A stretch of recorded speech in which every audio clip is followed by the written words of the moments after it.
morning, people. Happy Wednesday, the 18th of October. Welcome to TDA, the day after, your favorite news platform and the home of popular culture as defined by you guys, the culture.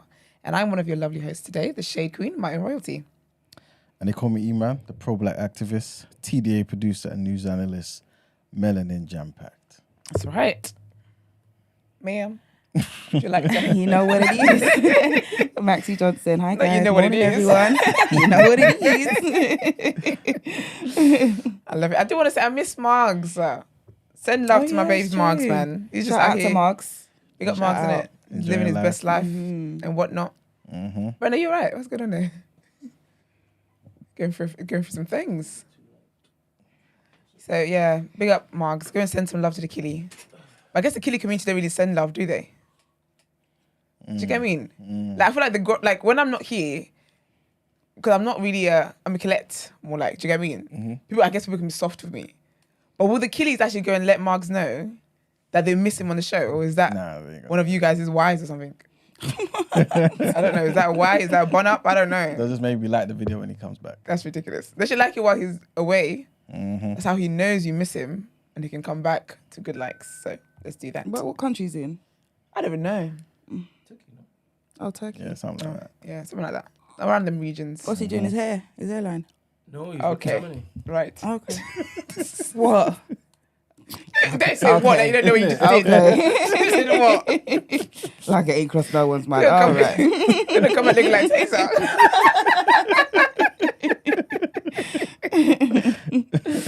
Oh dear, but how's everyone today though? Yeah, we good, man. Yeah, good. Yeah, Can't complain. What's everyone's vibe this week in terms of like waking up? Are you springing out of bed? Are you a bit slower to get out of bed? I have 2 alarms. Maybe 3 sometimes. Oh wow. I got the first one to Prep your mind. prep my mind. And the second one is, okay, I should be getting up. And the third one is get up. Get up. Yeah. Yeah. I feel like I've struggled to wake up this week. Like I've really Is struggled. it because it's dark now when you wake up? Yeah, but that's not this morning. So basically, I wake up at 5 a.m. I spend time with God to about 5:45. Right. When my alarm was going off 5 a.m., I've turned it off, and I'm like, okay, in a second, and I've woken up and I've opened my eyes. It's 5:30. Right. So what does that mean? Less time with Jesus. Yes. And I just think it's out. Like I don't feel right about it. So this morning I actually I said, okay, I can't read my Bible because I can barely see, right? But I said, let me actually think about this. What is the issue? I haven't been to the gym this week either. I've chosen to stay in my bed watching Netflix shows. But I'm tired. So I'm like, I'm gonna let myself rest the rest. Do you get what I mean? But I was like, is it because it's getting cold? Is it because it's getting darker now that I'm struggling to wake up in the morning? But I was like, yeah, so what does that mean? You're not going to read your Bible until what? March, April? Go if you don't get up. So I didn't get up today. So I'm going to get up tomorrow. Oh, so you didn't get up today? No, I didn't. No. By the time I was done with all this thinking and getting to the conclusion, it was time to get a shower.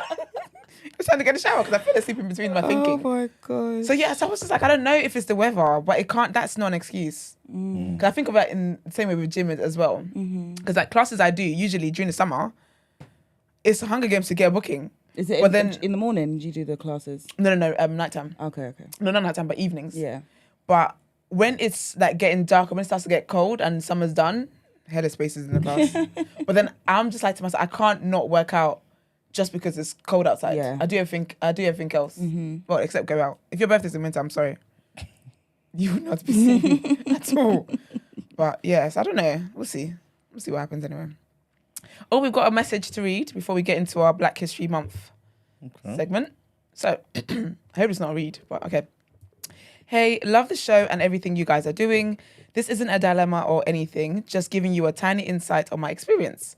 I've recently started at a company, which is an Israeli company, and it is so interesting to hear their perspective. They truly believe they are under attack, they are the victims here, and there is no regard for the other side.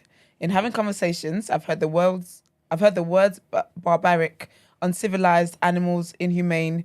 Someone literally described the Palestinians as animals. Now I'm not trying to talk pro-Israel or pro-Palestine, especially at a new job, but my manager brought it up as how can you not? And I really had to navigate the conversation without giving my opinion. So I ended up talking about being privileged. Me, a black woman, but I just said living in the UK, I don't have that lived experience. I'm not living in a war-torn country. I can switch off from social media, etc., and that's a privilege. That's all I could say because I've got a family to provide for. It's interesting times working for a company in the middle of a war. That is interesting, actually, because I saw a lot of tweets yesterday. Obviously, I guess we're gonna get it in the headlines. Yay. Not police. That's definitely the Queen of BOE. It's not. It's not? It's a terrorist. Okay. No, that we could say what that is terrorism. But one wouldn't really say that. Do you get what I mean? This is it. So with all the conversations that was going on yesterday, I saw a lot of people saying about stuff like, basically saying to people that if you're not speaking up because of losing your job, that's a crazy thing to be doing. Okay. And I think we talked about this yesterday, and I was saying how like sometimes proximity to stuff is why people don't talk about certain stuff. Personally, I can understand why someone wouldn't speak up about something because they're going to lose their jobs. Yeah. Because firstly, it's a cost of living crisis, right? And this is the problem when I talk about things like when people do the whole solidarity, speak up and get fired from this job because you're speaking up and stand up for this thing. But people don't come around and do a GoFundMe to help you pay your bills moving forward. Do you get me? I personally think in this economy that we're in, it will be a less than smart decision to make to just be saying stuff that you know will get you fired. Yeah. And I'm not saying don't stand up for the truth. I'm just saying knowing that, like say for example, your workplace looks at your social media. You know they do checks and whatever it is, yeah? There's ways that you can talk about what's going on without you directly siding with a side that will get you fired. So I didn't understand those arguments about, oh, I'm sorry, but a job is least of my worries right now, blah, blah. I'm like, that's great, but you are probably speaking from a place of privilege. You might have some savings, you might have this or whatever it is, but I'm not going to cuss somebody who's decided not to speak out about this because they're going to get fired and they've got family to cater to and we're about to enter winter where all the gas and electric bills are about to go up. Do you get me? I don't know if am I crazy for that? No. So this girl who's written, or this person, who's written this in, she said a black woman, this woman that's written this in, I can understand that. I'm not trying to get fired from my new job, but at the same time, I'm not going to praise you guys and be like, yeah, I'm pro-Israel. I'm just going to be neutral. And I think her response was perfect about, yeah, I don't know that experience because I don't. I'm here. Most I get is cancelled trains. I don't know that experience. Yeah, man. I feel like the reaction I've seen online has been it's been interesting. Like I get it. I get that things are crazy. Like I understand it, but people are judging and cussing people who aren't speaking as loud as they are. And again, it goes on to that whole social media perception thing of social media, being a social media activist. And because other people aren't tweeting the way you're tweeting, you feel like you, with your 240 characters, can then be cussing them out for it. I'll be honest with you, a tweet is not going to stop what's happening. Okay. It's really not. So Okay. why does it matter whether someone tweets or, okay, she's tweeted, she cares. So that she doesn't cares. even mean that she cares or he cares. It might just be jumping on the trend. Like, And a lot of people I'm tweet seeing is a not lot going do to that. stop anything. Like, It really isn't. It's not. It really isn't. So, yeah. But big up you, man. And I hope you're okay. Also, some people, just to be frank here, don't care. And You know what I'm there saying? you have it. Because the reality is, and granted, of course, everyone's country has different struggles, and some struggles are worse than others. But when certain countries have their struggles, and none of you people All right. spoke about our country, Okay. Exactly. why the hell am I talking about this? I don't care enough. You didn't care about my bloody citizens. It's true. Okay. Mind yourself, man. And there we have it, because everyone's countries has stuff. Everyone's like, country when is going NSAS was through it. going on, I wasn't upset with people that weren't talking about it. Precisely. didn't care. Because I I wasn't knew even why I interested felt. in people that weren't talking about it. I didn't care. Exactly. My focus was on the people that were there, dealing with what they're dealing with, and I knew why it was that I cared that much. Do you get what I mean? 100%. And that was really the killings of people. Of course, I'm not doing, 100%. struggle Olympics. Of course not. But that's just the fact. Some people just don't care because it's not at their front door. Some people don't care about stuff until it personally affects them. See, some people will see someone in danger in public and just cross over them and just walk past. 100%. Do you get what I mean? What was that? The story of the The good Bible story. The Good Samaritan. There you go. He said, oh. Listen, No, there was thank one you. Good Samaritan. One, you know. Let's be honest, there was one. So. One. And bare people were, doctors walked by. And they were like, oh, not today, I'm off Not shift. today. Sorry. Do you get me? Listen, what more can we expect from people? What more can we expect? But amidst all the things going on, it is still Black History Month. I know the PR for Black History Month has been very quiet this month, but I love that for us, TDA, that we continue to fly the flag. So let's get into our segment.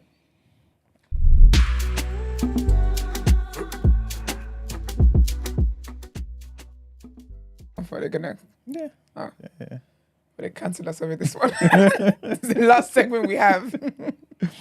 All right, so today we're going to be talking about the mighty nation of Brazil, right? So we're going to be talking about Brazil, obviously from the Black perspective. Afro-Brazil, Black Brazil, right? So Brazil, for those who don't know, is the largest country in South America, right? It's got a population of 209 million people, 54% of them being of African descent. So this is why we're going to be talking about Brazil. 54? Right? 54%. I didn't know it was that high. It's also the largest Black nation outside of Africa. Okay, we got them. Yeah, we obviously know It's the largest Black nation. outside of Africa. Yes. Right. It's even the second largest in the world, right? In terms of population, behind Nigeria. Okay. Yes. So this is why, again, we have to speak about Brazil. Yeah. Now this is obviously a bit of the sad part, right? So Black people, like I said, make up 54% of the population, but they only make up 18% of Congress. Oh, right? Yes, less than a fifth, right? 4.7% of them of executives in Brazil are Black or African descent. 4.7%, and unfortunately, again, this is very horrible. Trigger warning: 75% of murder victims are of African descent. 75%, and 75% of those killed by police. Oh. Yeah, so 75% of those. 75%. Yeah, of those that are killed by police in Brazil Jeez. are of Black African descent. It's just worldwide, you know. It really is. Yeah. It's the only country in South America that speaks Portuguese. Yeah, so every other country is pretty much Spanish and all that, right? But yeah, Brazilian Portuguese is slightly different to, I guess, traditional Portuguese. But yeah, it's richly influenced by the speech of African people. And pretty much a new distinct Afro-Brazilian vocabulary emerged, man. That's what they speak over there. In the 17th and 18th century, many Afro-Brazilians lived in quilombos. So these are basically rural communities created by escaped African slaves. And there are at least 3,500 to 5,000, remaining in the country today. In this day and age, the word quilombo is taken on a wider meaning, and young Black Brazilians are forming the word urban quilombos, right? And pretty much this is like communities of Black resistance to respond to a society that's still shaped by the legacy of slavery at every level. That's how. So they're very conscious over there. Brazil was the last country in the Western Hemisphere to end slavery. The last country. And this was in 1888, May 13th, 1888. And this was due to international pressure and the potential of widespread insurrection. You know what I'm saying? So many Afro-Brazilians are still victims of conditions that are analogous to slavery in the country today. And for this reason, many Black scholars, activists, and movements in Brazil are critical about even celebrating that day. Because people are still living it, basically. You know what I'm saying? So they're like, wait a minute, what's there to celebrate here? It's a similar type of thing that we talk about in Nigeria. Yeah. What are we celebrating independence for? Yep. You know what I'm saying? When you're behaving like you're still in chains. in shackles. You know, generations of Brazilians of African descent, I'm pretty sure you guys know, have preserved their cultural heritage and their religions. So if you go over there, you're going to see people practicing some form of Ifa, for example, right? Because a lot of Yoruba people were, unfortunately taken there during the slave trade. So there's a belief system called candomblé, right? And that's basically a religious belief or a way of life that is developed from strong elements of Yoruba and Ewefon ritual organizations, right? Okay. The language, the mythology, all of that it's embodied in it. You know what I'm saying? Mm-hmm. What typically happens, though, I think this is similar to Cuba, but they've kind of mixed it with some Roman Catholic ideas as well. And this is because during slavery, they were trying to confuse the slave masters. Okay. You know what I'm saying? So yes, it will look like we're praying to Mary, but really we're praying to Oshun. You know what I'm saying? Oh, wow. And so with time, it kind of took on that mixture. You know what I'm saying? Interesting. Yeah, so that was their way of preserving it. And this is why so many people over there practice candomblé, for example.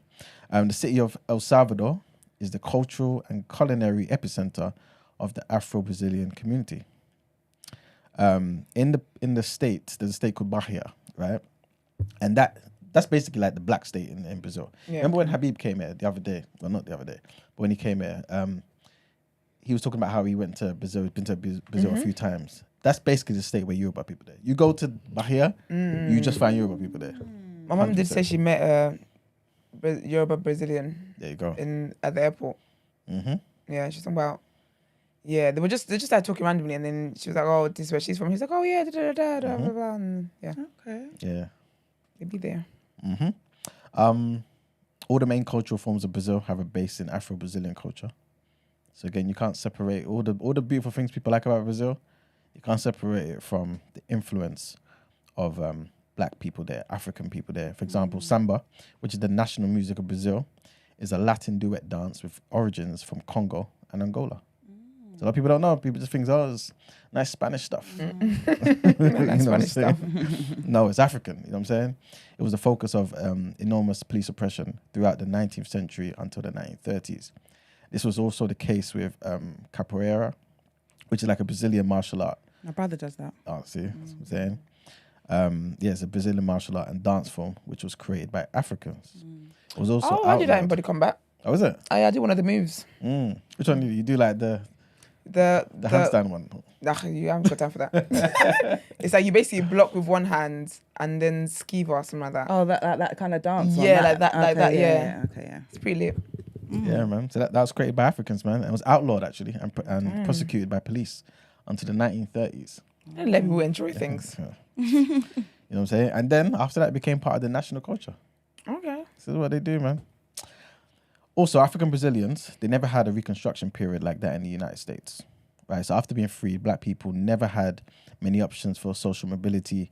Rather, they were just left to create a new life for themselves out of nothing. You know what I'm saying? So there was no land, there was no money, there was no education, none of those things that were afforded some of the black in America. Yeah. It just wasn't there available for those in Brazil. Yeah. So there wasn't necessarily a law that was prohibiting blacks from voting. Most people of African ancestry were not eligible to vote because the 1891 Constitution made literacy a requirement to vote. Similar type of thing happened obviously under Jim Crow, right? The disadvantaged state left the country with massive amounts of inequality between whites and non-whites. Therefore, Afro-Brazilians interacted with difficulty within the white society and tended to remain in separate worlds. But of course, and we've seen it before. We've seen it in the world now. When you get assimilation, you get integration, you start to lose that sense of even pride and just cultural familiarity. Yeah.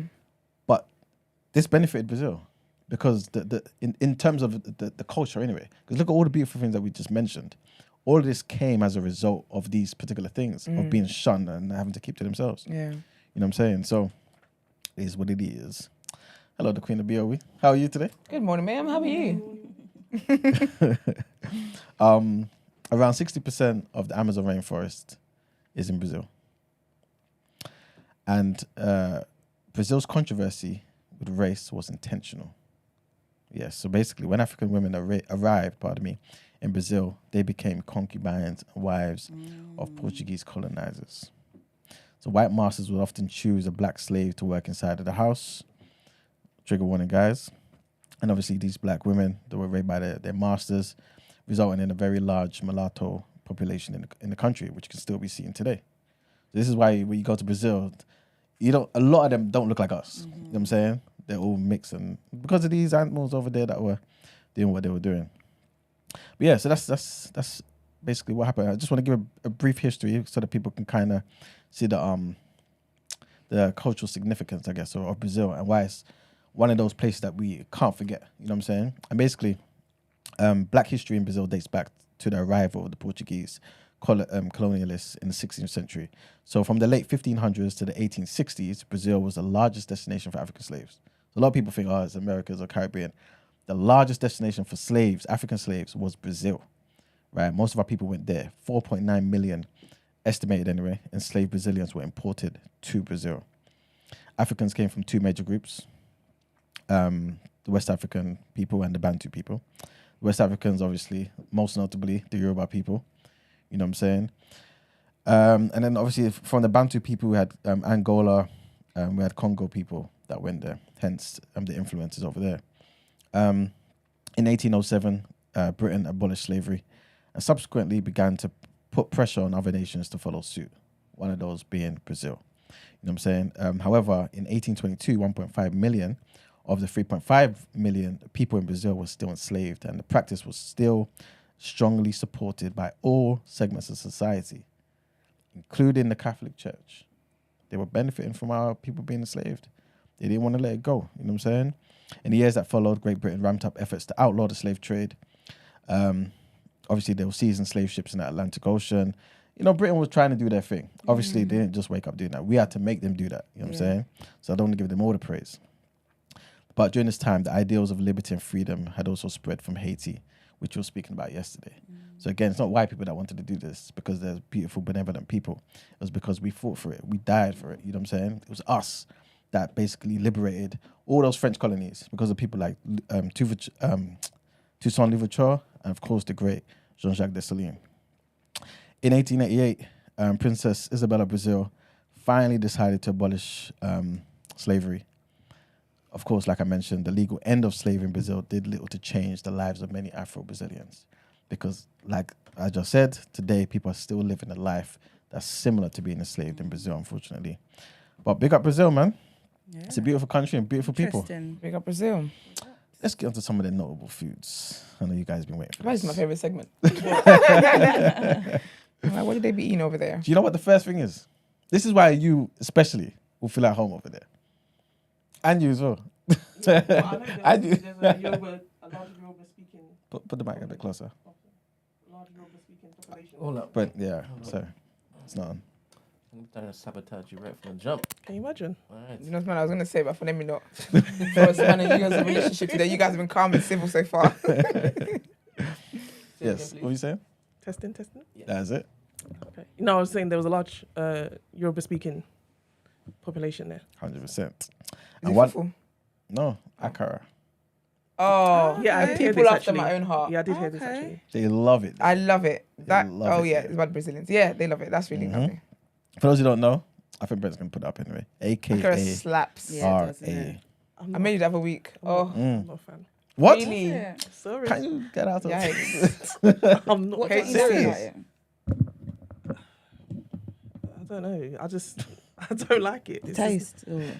yeah, this has never been my thing, to be honest. Oh, I love it so much. Yeah, Akara hits. So much. Well, I don't like moi moi, so it makes sense. I don't like Oh, Akara. okay, yeah, It's that the makes same sense. thing. One of them Yeah. steamed, one of them Yeah, exactly. fried. So, yeah. yeah.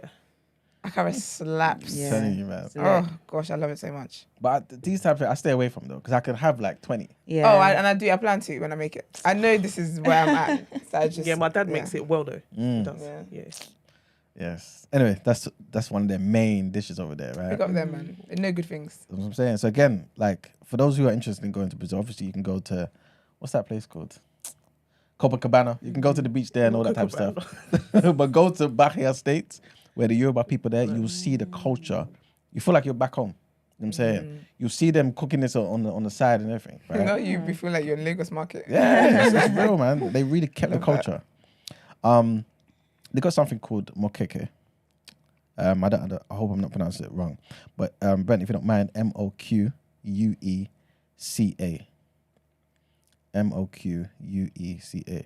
Basically, it's like a seafood stew that's made with shrimp or fish as a base. And it's got like tomatoes, onions, garlic, lime, coriander. And it's often served with plantain. It looks nice. It's like a soup. Yeah, it's a seafood soup. Yeah. Something about plantain and soup don't really sit right with me. Anything with plantain sits very okay with me. Do you know what? I don't like soft plantain. Oh, no, that like So soft. in soup, yeah. it's going soggy. Yeah, I'd have to. I in the separate soup, my is it? food anyway, so Oh, I'd yeah, have yeah, to. There's some things I can't eat together. Yeah. I get what you mean. And the name comes from the Angola Kimbundu language. So there's a version also that's made with palm oil and coconut milk. Okay. You know what I mean? Which obviously shows more of the the influence of African cuisine. They got something called cocada, right? It's like a coconut sweet. And this was a treat that enslaved Africans would make for themselves at night. The only time that they had to themselves. So this is what they would just enjoy amongst themselves, man. Ooh. This looks like something in Trinidad. Coconut cake. I have seen that before. It does look like that. We see I don't Trinidadian one, like please. coconut. You don't like coconut? What is it? I don't like coconut flavored things. I'm the same. I love coconut. Like Same. coconut rice. I love and- coconut. I like the nice Coconut curry, biscuits all the that. way to. Everything. It's like these coconut chips that they have in Nigeria. And I was Oh, thinking yeah, I about it the know other what you day. I was about the other day and I was like, oh my gosh, I could do with some. All right, Brent, you right? He's How really do you eat it in time, in his man? bag. And it's pure sugar. Listen, What's the next thing I wanted to mention? And they got something, again, I may butcher this, man. Bobo de Camaro. yeah, you're Bobo really, de Camaro. He's really trying. you're right? trying. 5 for 5 with He that. was accent. rolling Yeah. the tongue, Listen, Them R's are rolling off. mate. How do you feel that? BOBO, space DE, Yeah. and then the other one is CAMARAO. Okay. Yeah. And basically, this is like a shrimp and cassava based stew. Nice They colours, love, man. they love soups, innit? Yeah, yeah. And that prawns in the corner there. Mm-hmm. Oh, I was going to say. Yes. Yeah, that's some of their notable dishes, man. This segment makes me hungry. Obviously, Start I think my they, day. they got loads of Isn't it? different stuff over there that's got like pork and stuff. But we don't endorse that, so. Okay. I'm only Yeah, joking. you wouldn't even eat this anyway. I'm only joking. Big up the Brazilians every time, man. Some not- pick up the pork. Okay. Some notable people. So Paulo Lins, again, he was the one who wrote City of God. Okay. Remember that classic film? Classic film. Alfred Enoch, he starred in Harry Potter. I find that name so funny. Enoch. Enoch. Yeah. It's such a funny weird, name. Like, isn't it? what makes you look at your baby and And say, I'm like, going to call you Enoch. Enoch? The hell? He's an actor. He starred in Harry Potter. I'm trying to think of And who how to he- get away with murder. Yes. Oh, you know him, right? Oh, what the mixed one? Not Wes. Wes. You know he's British. Oh, I didn't know that. Wes. Yeah. And he's from here as well. Yeah, he's British. British isn't guy, he? yeah. yeah. When I I'm think with his Williams, mum's I could believe Brazilian, it. I think. Mm. I think his mum's Brazilian. Oh, I like his Enoch. Bless his heart. He's so sweet. It just sounds like a dirty joke. Oh, Yeah, gosh, it did, does. didn't it? Yeah. Next. Apparently, Dionne Warwick. He's got some ancestry that woman? goes back to Brazil. Oh, is Yeah, it? the singer, yeah. Really? Dionne Warwick. Yeah, I'm surprised as well. Whitney's auntie? Or is it godmother? That's I where they don't relate. Whitney know. Houston. How old No, is no. Whitney? Yeah, that's where they related. Oh, Dionne her. Warwick. Jeez. She does have a little Whitney in her. Oh, Whitney has a bit of her in her. Of course, the legendary footballers, Ronaldo, Pele, Ronaldinho. Of course, I You know didn't what I'm know. saying? Oh, you didn't. Well, yeah, not white, Yeah, not white, not white Portuguese. Ronaldo, not white Ronaldo. Oh, The original, real Ronaldo. Let me not say real. That's bad. But It the is original. The Ronaldo. I don't know. original The OG, Ronaldo. yeah, it original, is. can I get a picture, please? 'Cause I don't The have a clue bold what we're talking one. about. Yeah, The bold one. Yeah, Yeah. definitely know who we're talking about. legendary. You do when you see him, you'll know. I hope I don't. I hope I do. We're just going to type in R9, yeah? Yeah, exactly. Yeah. Exactly. That's great. No, I have seen him around a bit. around. She said around. All these white men look the same to me. But no, yeah, okay. Pick up him. Mm-hmm. There's a singer called Ludmilla. Singer. Like yeah. a Brazilian singer. Mm-hmm. Yeah, pick up her. The first black Brazilian novelist by the name of Marina Firmina dos Reis. And she published the first abolitionist novel, which was called Ursula in 1859. It's a bigger up. Joel Rufino dos Santos. He was a historian, writer, and a human rights activist. Also, Paulo Freire. He wrote The Pedagogy of the Oppressed. It's like a book that really talks about the curriculum, basically, and how it's kind of skewed in such a way where it's just not going to benefit us. pretty much. You know what I'm saying? And how everything kind of needs to be revamped and changed and stuff. One of the he's a Pan-Africanist as well. But yeah, that's pretty much it, man. I'm pretty sure there's loads of other Brazilian people out there as well. But yeah. Oh, we've got a Brazilian listener. We do. I'm sure. Oh yes. Someone in the comments said it was their home country. Yes. Let me see if it's the same person I'm talking about. Because we talked about foods before and like the comparison or similarities, with Nigerian culture, Yoruba culture, and Brazil. And she actually sent me a Brazil. Star Crow? No, I don't know. No. Starco is Nigerian. He said Brazil, my original country. Is it? Yeah, but he just So he be might be talking. Yoruba Brazilian. Star talks a lot. He says a lot of things. But no, the person I'm talking about is someone different. I think I know who you're talking about. Yeah. I've chatted to her a few times, I think. Yeah, and we talked, and she was sending me about like, because I was saying there was something I wanted to try one time, and she told me like someone who makes it. So big up you, babes, if you're listening to this. Yeah, man. Okay, love that from Brazil. Big up Brazil. Well, we've got a lot to cover today. We do. In a good amount of time. So let's get into our first headlines. Yeah, let me just read the results of the poll. Oh, what's the poll? If one claims they're religious, should they care about the struggle of others? 75% said yes, compassion and empathy first, and 25% said it's nuanced. Yep. What made you go with that verse? Like, what made you ask that question? I think it was based on what y'all were saying at the beginning. Okay. Sure. I think they assumed that y'all were saying that y'all shouldn't have any empathy for others.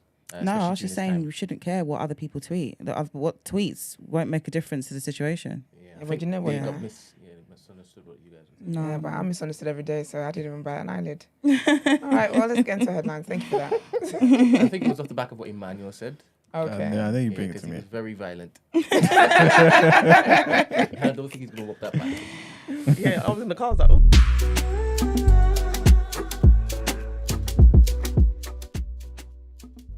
Yeah. All right. So, our first headline, and this is going to be linked to our topic of the day, man. Nice. And this is unfortunate news. So basically, hundreds are said to have died in an explosion at a hospital in Gaza City, with Palestinian authorities blaming an Israeli airstrike. The Anglican Al-Hi Baptist Church in Gaza Strip was rocked by an explosion on Tuesday, with a spokesperson for the health ministry in Gaza saying that at least 500 people had been killed.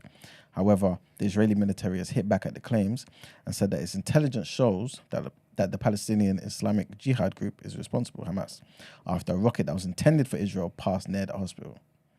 So they're saying it's not them. The Palestinian president... routes to get to Israel. Okay. The Palestinian president, Mahmoud Abbas, has declared 3 days of mourning, whilst protests and demonstrations have already begun in the West Bank. Photos from the hospital show fire engulfing the hospital halls with bodies scattered throughout. If confirmed, the attack would be by far the deadliest Israeli airstrike in the 5 wars fought since 2008, right? Meanwhile, the Canadian Prime Minister, Justin Trudeau, told reporters that the strike was horrific and absolutely unacceptable, while Egypt has denounced it in the strongest terms. Next headline, and Fadze Madzingira, this person's private account posted messages after the Hamas attack on Israel on the 7th of October. So the Guy Fawkes, I think it's Guy Fawkes anyway, or Guido Fawkes' website, posted screen grabs of what appeared to be posts from her account. One described Israel as an apartheid state. Ofcom confirmed the suspension pending further investigation. I should have said this the other way around. So basically, Ofcom's online safety director is this person. Oh, wow. Yeah. So, and she's been suspended over anti-Israel posts. So in another post... So Ofcom know how to act when people complain about stuff. That's interesting. The irony. So in another post posted by Guido Fawkes, again, this is the website, this lady appeared to like a post calling Israel and the UK a vile colonial alliance. In a post published on Instagram stories, she describes herself as a Zimbabwean, as a black feminist, a student of decolonization, and a deep believer of liberty for all, saying that she has one hope, before posting a Palestinian flag emoji. Ofcom's code of practice says that comments, including social media posts, which might have an adverse effect on Ofcom's reputation, and comments on Ofcom policy should be avoided. And for those who don't know, she was appointed by Ofcom in June, joining from the US cloud-based software company Salesforce. Yeah. And the last headline, US President Joe Biden is due to arrive in Israel later on today to express his solidarity and to discuss war plans with his leaders. But his visit has been hugely complicated by a blast at the hospital in Gaza that we just spoke about, which is fair to have killed hundreds of Palestinians. The president sent his deepest condolences to the victims. A visit to Jordan to meet Arab leaders was cancelled because of this. And yeah, Biden's visit to Israel is a high-stakes gamble. That's what people are saying. Mr. Biden will meet the Israeli Prime Minister Netanyahu in a very small, restricted bilateral meeting, as well as the Israeli War Cabinet, the U.S. National Security Council spokesperson John Kirby. What is what he said, pardon me. The president will also meet first responders to the attack by the Hamas Palestinian militant group on Israel, which left 1,300 Israelis dead on the 7th of October, i.e. the very thing that started this thing. And Israel has asked the US for $10 billion in emergency military aid. So, yeah. So the total number of deaths in Israel is 1,300. Is that the only bombing they've experienced since? No, I think it's been back and forth, since then. But that was the initial one. I think that was 1,300 from Hamas, the initial one. And they need 10 billion. Yeah, and emergency aid. I think for that plus going forward. Yeah, but this is according to CBS News. But they're quoting what it calls sources that are familiar with the request. So they're saying these are reliable sources, man. But yeah, that's the situation. And that's it for deadlines. Let's get into our What You Saying topic of the day.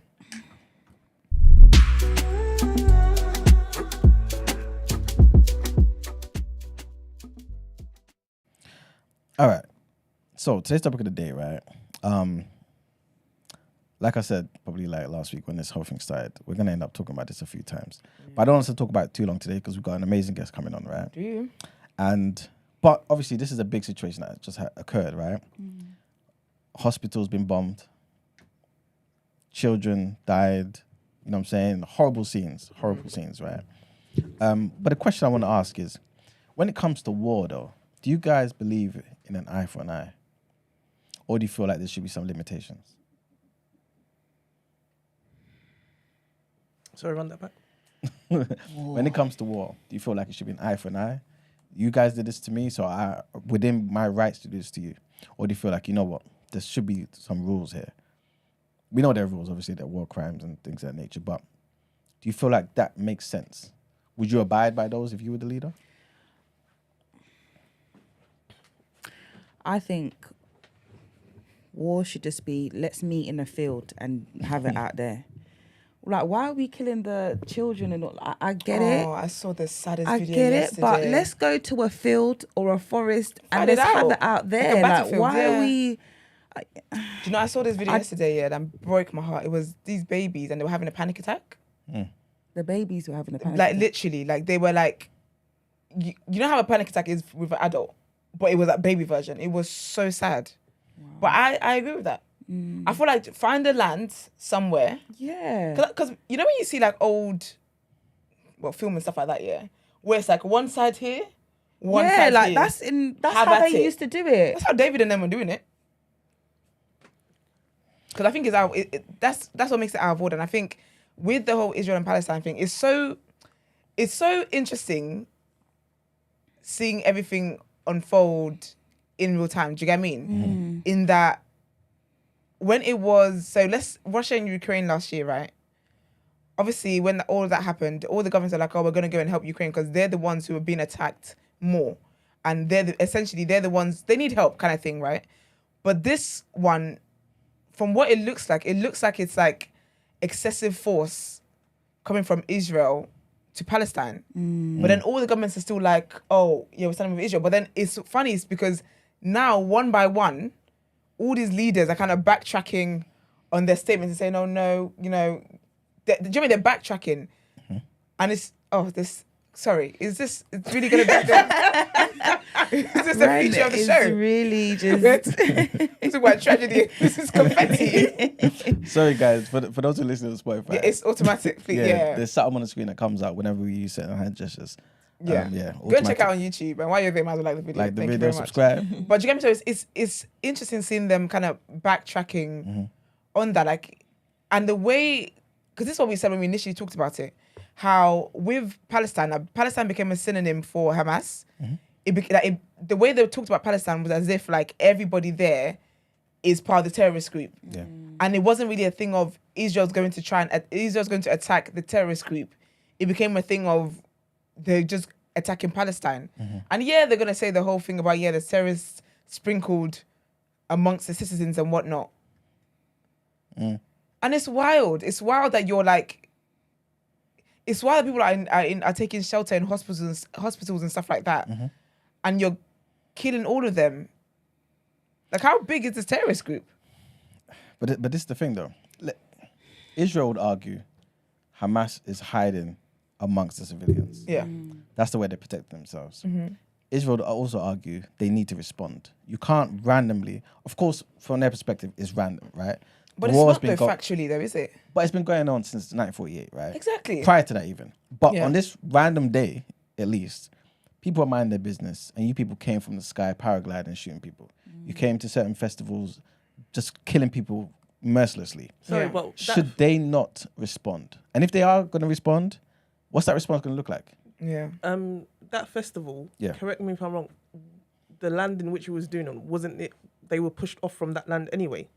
Pushed off, what do you mean? Where the festival was held, wasn't it like part of the Gaza, they've just been pushed back basically. So they were previously on there. I don't know. Okay. I thought that was... Do you mean back in the day, or do you mean that day they were... No, not that day, as in in recent... Oh, with time? With time, yeah. Oh, yeah. Again, to be fair, Israel's been illegally building settlements on Palestinian land, even after these negotiations broke down and stuff. So that's illegal. Like, that's not even something that we need to contest. But still, they were there. And people knew they were there having fun, and they went there and slaughtered civilians. So if Israel has to respond, which I'm pretty sure everyone will say they have a right to respond, right? Well, if you don't, then you don't say it, right? But if Hamas is hiding among civilians, what do you expect Israel to do? Yeah. Because they can't just chill there. That's, to me, it sounds like a war tactic. I'm going to do everything to your kids, to your wives, and to your husbands. Then I'm going to hide amongst my civilians. And if you attack me, I'm going to say you are guilty of war crimes. Is that really fair? So, like, Israel has to respond. It's not fair. Yeah. So, what does it look like? Well, Do you feel like their retaliations has been excessive though? Because what I'm seeing Israel talking about, we're gonna stop the water, we're gonna stop the internet, we're gonna stop food, we're gonna stop all these things that helps their livelihood, and they did it. They did do it, right? Then they said we turn the waters on, but you didn't fully turn the water on because they need electricity to be able to pump the water and blah, blah, blah, blah. Do you get me? So what I'm seeing is a stronger nation really using their strength to antagonize a whole nation for a terrorist group. And what is the number of this terrorist group? Are they massive? Like, are they a massive terrorist group? I wouldn't say they're massive. I don't think they have what it takes to take on the Israeli government at all. Yeah, but then is it worth killing thousands of people, babies and all, for a group? But they still represent... Put it this way. As much as they're considered a terrorist group or whatever, or militants, if you wouldn't say they're just militants, right? They still were voted in by the Palestinians. So they represent the Palestinian government, right? Or they are the Palestinian government, effectively, right? So they are making decisions. On behalf of the Palestinian people. Yes. Granted, the Palestinians may not want them to represent them because at the end of the day, regular civilians are going to die because of their actions, right? Yeah. But there's still those who are representing them and are fighting for Palestinian land. So what's Israel to do? But what's the story about then them evacuating or telling them to evacuate and then attacking them whilst they're evacuating? Yeah, is that because you think Hamas is in the midst as well? You're always going to think Hamas is there. So really and truly, you're just going to wipe the people out. Yeah, but this is why they said we're going to give you, which is crazy. They said they're going to give you 24 hours, right? But they didn't though, did they? They extended it. They have extended it, right? But didn't they bomb them up or something when they were making the exit though? I'm not too sure. I've read something about that. I've read something because there was a whole uproar about you told them to go this, take this route and go this way. Yeah. Then you bombed the route that they're taking. You attacked. Yeah, they did attack them. Actually, I think that was one of the things we read out yesterday. Actually. Do you get what I mean? So Is that so? You're always gonna think Hamas is in the midst, right? The people that are attacking, the attackers, let's say attackers, are in the midst. So really and truly, then just admit that what you want to do is just clear everybody. You want to just do a purge. Just say that then. That's what you're doing. You can't. You're restricting their water. You're restricting their livelihood. You're restricting all these things, right? That will help them survive and live and whatever. Okay. Then you're telling them, all right, then we'll give you 24 hours to leave the region. Yeah. Whilst they're leaving the region, you attack them. You're always going to attack them then because you're not going to give them a chance to escape. So that's what makes it look heavy-handed. 100%. I definitely think that certain things is not in proportion. But again, we've said many times in regular life now, when certain people, if someone wrongs you, sometimes you react in a particular way. Like Israel, again, I'm not supporting the Israel movement, but obviously I'm just trying to present their argument, right? They will see it as we've been persecuted for decades and decades and decades. We've tried to sit down to have certain peace talks and all this type of stuff. And randomly, you guys want to come and slaughter people who are just enjoying themselves. We have to respond. Yeah, but you have to respond. But don't tell people, don't tell civilians to escape and then attack them while doing that. That's a different level now. I think, yeah, 100%. But I think they would say, well, we gave 24 hours. Yes, we extended it a bit, but it's been a while since the weekend. So, you know what I'm saying? That's what they would say. I think for me, everyone's basing it on the random. I thought obviously a lot of attention has been put onto what happened at the festival, and to me, I guess for me, I don't see it that way. Yeah. Like I'm seeing it. I'm not picking it from that point. Yeah, of course. Yeah. I'm picking it from before that, and so before that, many lives have been lost prior to that. 100%. Right. So for this to be the thing that is now being the focus, I think is quite unfair. I hear you. Because prior to this, have not Israel not been killing the Palestinians prior to this? 250 people just this year alone. I feel like, and I'm finding it very hard to just to just be like, okay, I'm focused on, and I'm not saying what they did was right, but for me, again, I cannot ignore the beginning. Yeah. I cannot ignore that. Like this can't be my entry point into this whole thing. I know that's some people's entry point, but it's not my entry point into this whole saga. So again, obviously I don't want, there shouldn't be no war anyway. But I think at the point in which when you press someone so much and you keep on pressing someone and there's not an outlet, there's no way out, they don't see any way out. At some point, the dam is going to break. But Israel will say the same thing. Because Israel will say, we've tried to sit down over, like, for decades. We've tried to sit down. They've tried to sit down, but they've still, like, Palestinians have been because further and further and further. Yeah, because they gained more and more and more. So yeah, but this because they believe the other side is unreasonable. And the other side is not sitting down and trying to sit, you know what I'm saying? Like, agree to something. When you say they've sat down, what have they put forth to? What has been when they come to table? Like, what's been presented? Yeah. I think what's been presented? Has it been presented? Get the F out? No. Or a two-state solution. You know what I'm saying? That didn't work. Then they had the Oslo Accords, and I think that was meant to be a temporary situation, but there would be like almost like 3 different regions. So a region that Gaza Palestinians control themselves, Israel controls themselves, and some type of blended mix in the middle. Okay. That was there, I guess, in effect for some years, but again, that broke down. Like every single attempt, something's broken down. And so Israel would say, "We've tried." You know, someone just flies rockets, or someone does this, or someone. You know what I'm saying? There's always something. So, unless, because like, how do you sort this situation out? As far as I'm concerned, Israel's not leaving. Right? They're not going to go. So, is this going to be a 2-state solution situation? And if that's the case, draw the lines, sort it out now. Otherwise, Palestinians are going to die. Yeah. Because they're backed by the US, they're backed by the UK. Israel will continue winning. They will continue slaughtering people. It's sad, but this is what's going to happen. I just think, unfortunately, there's always going to be casualties in war. Yes. Sadly. But when Israel says that, you won't like it. Because again, in this particular war, yes, you don't want to start from last weekend, but people will mind their business, listen to music and dancing. And then out of nowhere, hundreds, thousands were killed. Israel ain't going to just accept that from Hamas. They're not. No chance. Just One caller. Oh, sorry. What's up, Good morning, caller. No, I'm just letting you look cook, bro. Letting you look cook. What's going on? You right? Yeah, bless. It's Ed still. What's good? Yes, Ed, Ed. you right? Yeah, I'm good still. I was hearing some of the stuff you're saying, man, and I know you sort of just semi-covered it just this time when you said like it's not just about, it didn't just start Saturday or last Saturday, but at the same time you are sort of, then the way you're talking about it does make it, you're making it sound like it's just one eye for an eye thing, and it isn't an eye for an eye thing. We know factually that, you know, this war or whatever you want to call it, this conflict, however they try to disguise it as, has been going on for 70 odd years.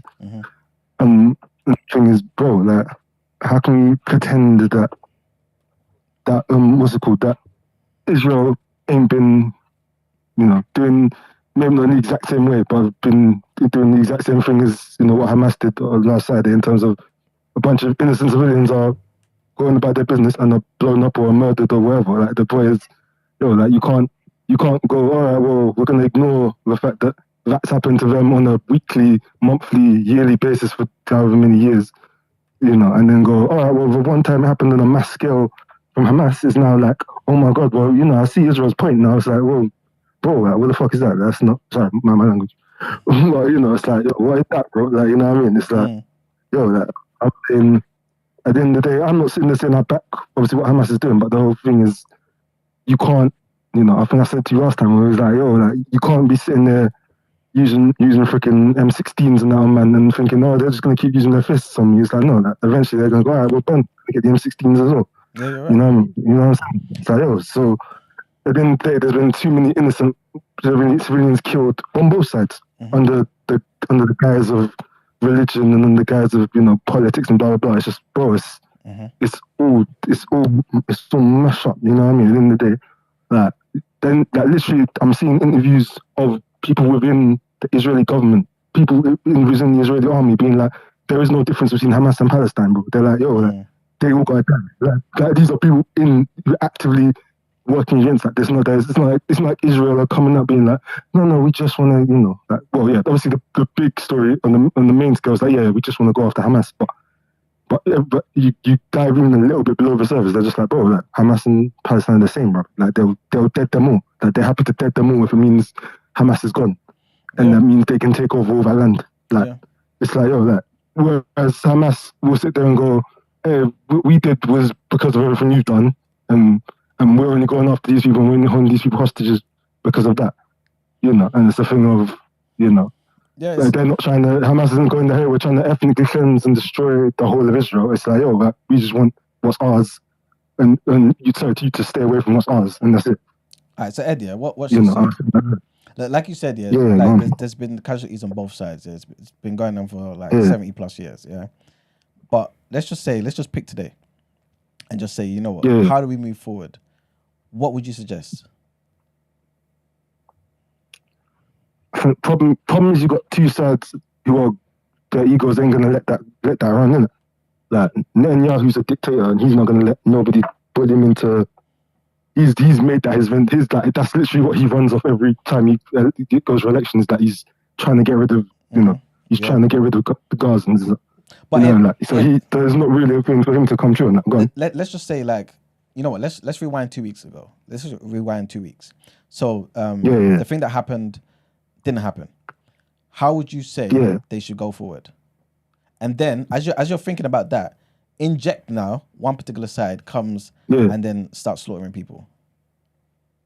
What do you expect the other side to do? If you just look at it from that surface level, I hear what you're saying in terms of, we're talking about peace, and then one side decides to go mad on us. It's like, I hear it. Like, I hear what you're saying, that logic. But at the same time, this is the kind of conflict where you can't just look at it from that small, you know, chasm of information. You have to look at the whole big picture, because you can sit there and go, how many times have Palestine and Israel been in talks, and Israel who's popped off in the midst of talks, or a few weeks after the talks, and vice versa. So it's not like, okay, well, it's only one side who's coming for peace, you know. It's like, at the end of the day, you need Israel and all their allies, and along with Palestine and their handful of allies, to all sort of go, all right, well, we need to we need to all come together and create a situation where there can be peace. But again, I can't see that happen just because the people who are in charge of said countries, you know, that they're not going to let that run. You know, at the end of the day, if you make Israel look in any way weak in the Middle East, that hurts America, and America ain't going to have that. Yep. You know, that's, you know what I mean? You know, that's never going to run. If you continue to allow Palestine to go down the way it's going down, the Algerians, the Syrians, etc., they ain't going to be, you know, Iran, know that they ain't having that, because it's like, yo, that, you know, they're looking at it from a standpoint of, if they're bullying one, they'll try and bully us all. Like, you know, it's like, nah. So, you know, it's never going to, you know what I mean? That's the problem, because there's too many pieces in this puzzle, to, you know what I'm saying? Yeah. To get it all complete, bro, you know what I'm saying? Yeah, it's crazy, man. It's crazy. And I definitely hear what you're saying, man. It's crazy. It just seems like a hopeless situation, man. But yeah, thank you very much for calling in, man. Appreciate it. Thanks. That's all, man. Take it easy. Peace. Yeah. I don't know where this is going to go, to be honest with you. I'm seeing that But people. There's a doctor in Israel that said basically that before the bomb hit yesterday, Israel told them that we warned you already with 2 bombs and whatnot. So what did you think was going to happen? And I'm also seeing that when they actually initially hit, they did take credit for it. And then when videos and pictures and stuff started coming out in the media, they were like, actually, no, the Palestinians did that to each other or to themselves, kind of thing. I don't believe them, man, because they have every reason to say it wasn't them. Because you know, when it's like, when you're hearing reports about stuff, it hits differently to when you actually see visuals. So when we're seeing visuals and we're seeing videos of the remains of the hospital and all that kind of stuff now, and they've got the West behind them, I feel like there's a reason why, because I said anyway, initially, there's a reason why all these countries, all the Western countries where, no, we stand with Israel, I was like, that you guys have got something to gain from it, right? Now that it's gone more and more, we keep seeing more videos, we keep seeing all these other things, and now they're slowly retracting their statements and whatnot. There's also a reason for that. Israel wilding, man. But to be fair to them, though, to Israel, yeah, this sort of thing did happen a few years back, where they got accused of bombing some particular place, and they actually got the evidence and showed that it was one of Hamas's own rockets, right? Yeah, but this one, they said themselves that they did it. Then Israel? Yes, apparently so. This is what I'm reading. Not this hospital? No, this hospital, yes. This is what I'm reading. That they said it was them. Okay. And then they came back and retracted the statement saying, no, it wasn't them. Okay. Yeah. Yes, it's mad, man. It's mad. Anyway, like I said, guys, we won't spend too much on this. So I think we can move on from there. That's right. Let's get into our next headlines.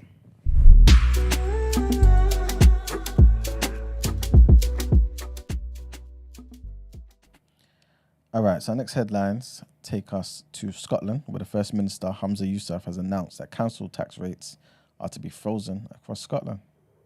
The SNP leader made the announcement during his closing speech at his party's conference in Aberdeen. The Scottish Government had previously proposed raising council tax rates by as much as 22.5% for homes in higher bands. But Mr. Yousaf has pledged that they will remain at the current levels when councils set their budgets for 2024 to 2025. He described the proposed freeze as evidence of the SNP delivering for people when they need it most. Mr. Yousaf did not set out how the government would make up the budgetary shortfall for councils who would have raised the taxes. The levy generates about 13% of local government funding, right? With most of their cash coming from Holyrood funding, right? Council tax had either been either frozen or capped at 3% since the SNP came to power in 2007, with the Scottish Government providing local authorities with extra money or extra funding in return. But councils have been allowed to use new powers to set their own rates for the past 2 years, with most areas seeing rises of between 4% and 7% this year, although residents of Orkney say their bills increased by 10%. Mr. Yousaf said that his government will spend an additional £300 million on tackling NHS waiting lists in the next 3 years and raise arts and culture funding by £100 million over the next 5 years. Next headline takes us to Congo, man. I think we spoke briefly about this. So basically, despite protests demanding for his release, the Congolese journalist Stanis Bujakera remains in prison. So the court has once again rejected a request for his release from detention and provisional liberty, fearing that he might go on the run. Stanis Bujakera, who works for Reuters and Join Afrique magazine, was detained on September the 8th and transferred to a prison less than a week later on suspicion of spreading false information. His arrest followed a June Afrique article published in late August, which suggested that the Congolese military intelligence had killed opposition politician Cherubin Okende the month before. The article, which was unsigned, was based on an alleged confidential memo from a separate intelligence agency, and Congolese authorities have said that the memo was fake. Obviously, he's brought it out and everyone's upset about it. His trial began on Friday inside the Makala prison in the Democratic Republic of Congo's capital. This is according to AFP reporters. The 33-year-old lawyer successfully petitioned the court on Friday to delay the proceedings by 1 week in order to better prepare for the case. And the next headline takes us to Zimbabwe, where unfortunately, according to Zimbabwe's Teachers Association, Zimbabwe faces a significant teacher exodus, with around 300 educators leaving the country each month. The primary cause of this departure is the comparatively low wages in Zimbabwe compared to other Southern African nations. While salary increases are challenging due to economic constraints, the country must find ways to retain and attract, obviously, their teaching talent. The average teacher in Zimbabwe earns a maximum of $350 a month, leading to a loss of qualified educators vital for mentoring the nation's learners, and budget constraints hinder the employment of additional teachers needed to support the country's students. For decades, Zimbabwe's education system was respected as one of the best on the continent, you know? Wow. Yeah, and that was one of the few accomplishments of the former president, Robert Mugabe. And that's it for deadlines. Time to pay the bills. Thank you. Let's get into Word on Road.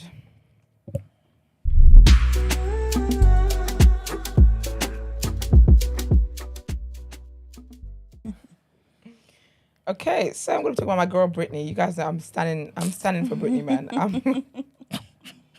Let Britney live, okay? She just wants to have a good time. Sorry. If I've been in bondage for 14 years, I'm going to do everything I want to do. But she's got a memoir coming out. It's called The Woman in Me, and it's out on the 24th of October. You going to buy it? No.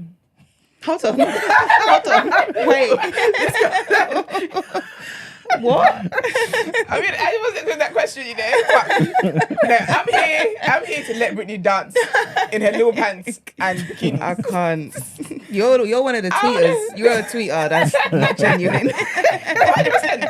I'm contributing. I'm just doing free promo for her book.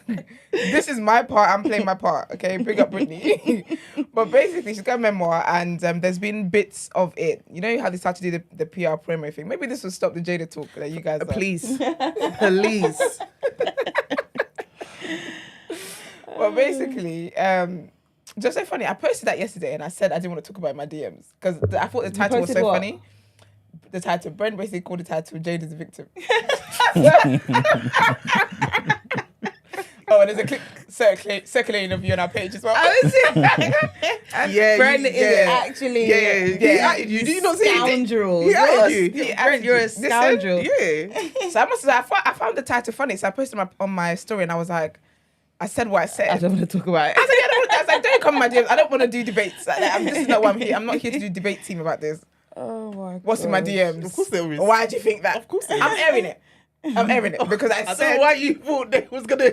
I think what I might do, I'm gonna send a timestamp. That's been my response. Whatever you think, if you want to know what I think about the situation, go and check out the episode because please, I cannot do this again. It's a new day. I'm talking about Britney today. Okay. Gosh. Right. So she basically in her memoir she talks about how she addresses why the time she shaved her hair off, and she basically said, I'm gonna read out direct quotes from the book. So she basically said that at the time she said I'd been eyeballed so much growing up. I'd been looked up and down, had people telling me what they thought of my body since I was a teenager.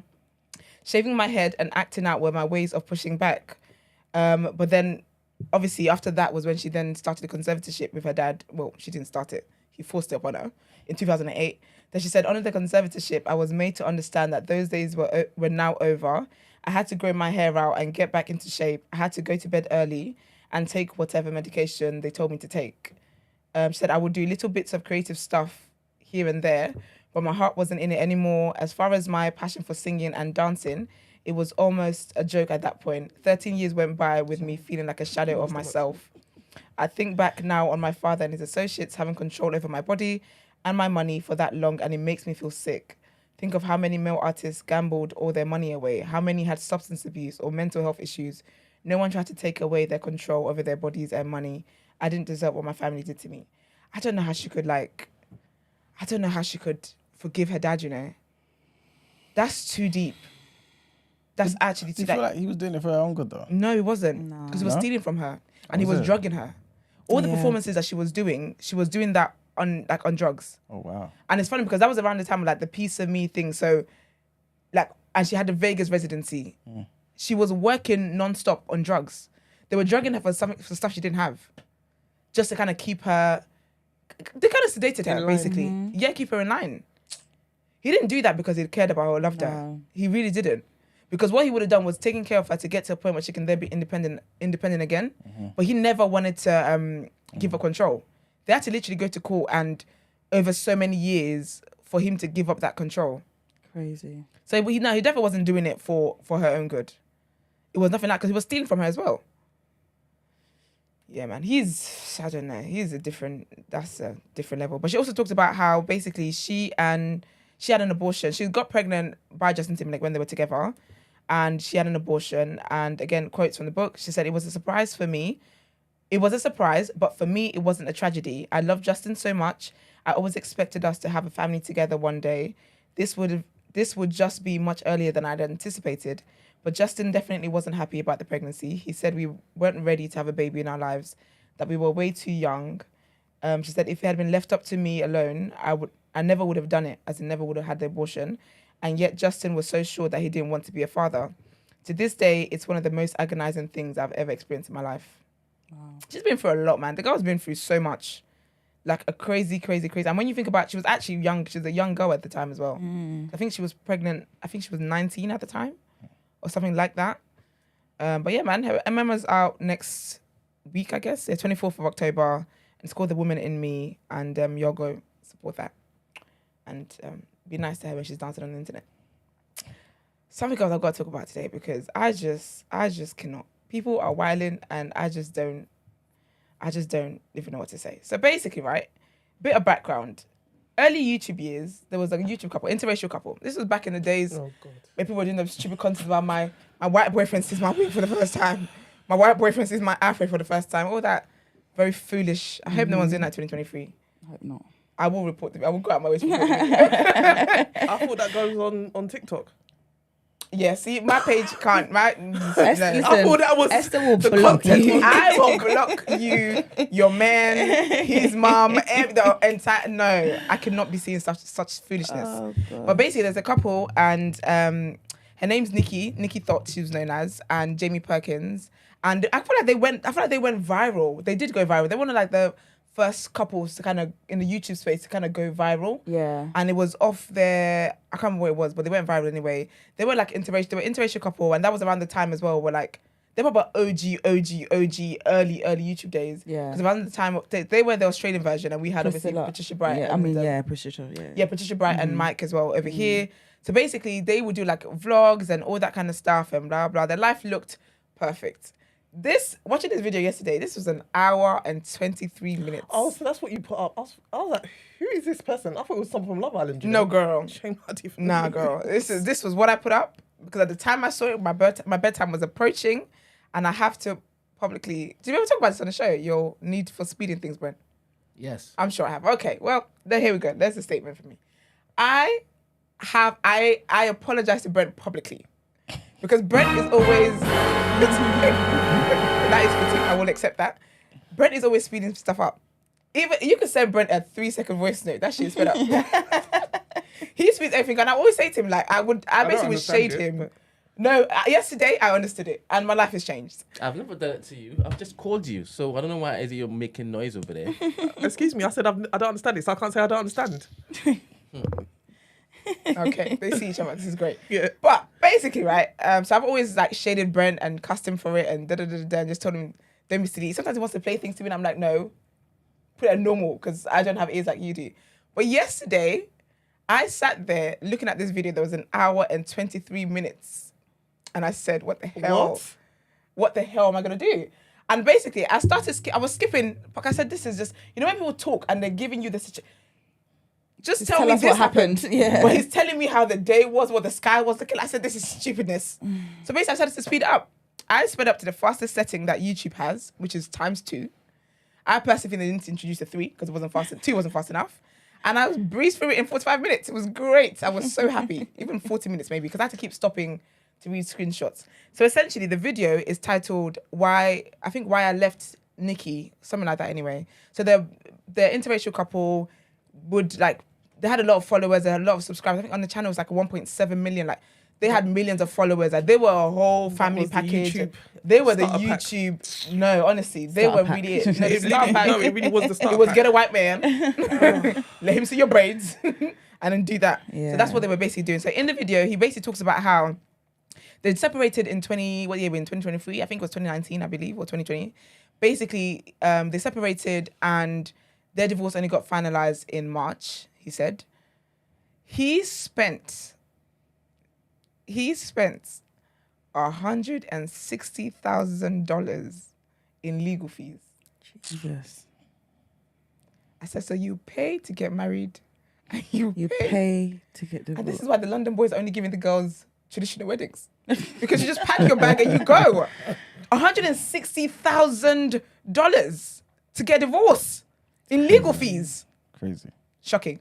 But basically, essentially, what his accusations of her are that, firstly, she was controlling. Essentially, she was controlling. They had a house that they lived in that people saw. You know, they do the house tours, all that kind of stuff. He said that basically he didn't want to move to that area. They were living in Australia. It's kind of like it's basically like living in the country. Essentially, he didn't want to move to that area. He didn't like the house that they bought. He didn't want to buy the house. He didn't want to renovate the house. They agreed that okay, we'll get the house, but we wouldn't renovate it. As soon as they moved in, sis is like, we're renovating the house. So he didn't really have a say on the house. There was that. He also said how basically he said he's got like a medical condition basically that he's lived with, and it's just a thing that's there, and it affects his livelihood and whatnot. But basically he said how he was the only one, he was basically the only one working. And he was working like 7 days a week. Like he was just consistently working to the point where like it was running him down, and he was like burning out, and like it was affecting his health and whatnot, but she didn't care about it. He said that he basically said she was lazy. He also said that at one point she then said she wanted to go back to school and study nursing. But he was like, we've got so much financial stuff. Like all the burden is on me financially. Is now really the time that you want to go to school? Or even if you knew you wanted to go back to school, why didn't you work, then save? Then we could do that. Because he was like, I've been telling you about what it is that you can do, but we're always having arguments about this, blah, blah. Essentially, sis didn't work and whatnot, wanted to go back to school. I don't know if she ever did do her nursing. I don't have a clue. There was that. She wanted to be a model. Her sister's a model, Docky thought. She's actually a model, but she wanted to do modeling as well. I guess it didn't really catch on or didn't work out, wherever it was, cool.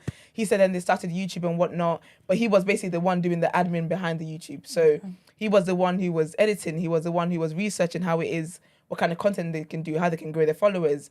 The one responding to 90% of that, the comments and whatnot. The one doing Facebook. Like he was essentially doing everything for the YouTube, and he just wanted her to pick up some of it, and she wasn't really trying to. Eventually he did teach her how to edit and stuff, and she also was one who said, let's start doing vlogs, and people like that kind of stuff. There was that. He basically said as well, they talked about like having kids and whatnot, but he was like, we need to be in a certain financial place before we have the kids. Like, yeah, I want to have a family with you. They had the kids anyway. They got 2 kids. They got 2 daughters anyway. Basically, he loved her a lot. Like he really, really, really loved her a lot. And I feel like he was doing absolutely everything to try and make her happy. But in my opinion, she took advantage of that. If I'm going to call it spade, she took advantage of that. He also said basically as well, this is one of the most shocking parts, is that she's abusive. She's verbally abusive and she's physically abusive. So at the start of the video, he plays a voice note from her where she's shouting and screaming at him and whatever.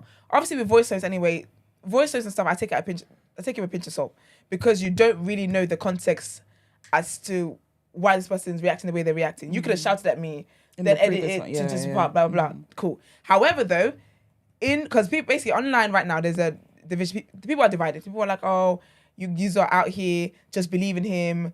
You're never going to hear her side. And while I hear it, I hear wanting to hear people's sides and whatnot. Me personally, I'm not here for abuse of any kind. And when an abuser, I've always said this, when an abuser, if someone says they've been abused, I don't it's not for me to go out my way to start asking you to bring all the receipts and whatever it is. I'm going to take your word for it. And when it's proven that you weren't abused, then I'll move forward from that. That's a bit mad though. What? Someone says that they're abused, you just be like, okay. I'm not going to say to you, we're not abused. Yeah, but you said you're going to take their word for it. I'm going to, if you tell me you were abused, I'm going to accept that you were abused.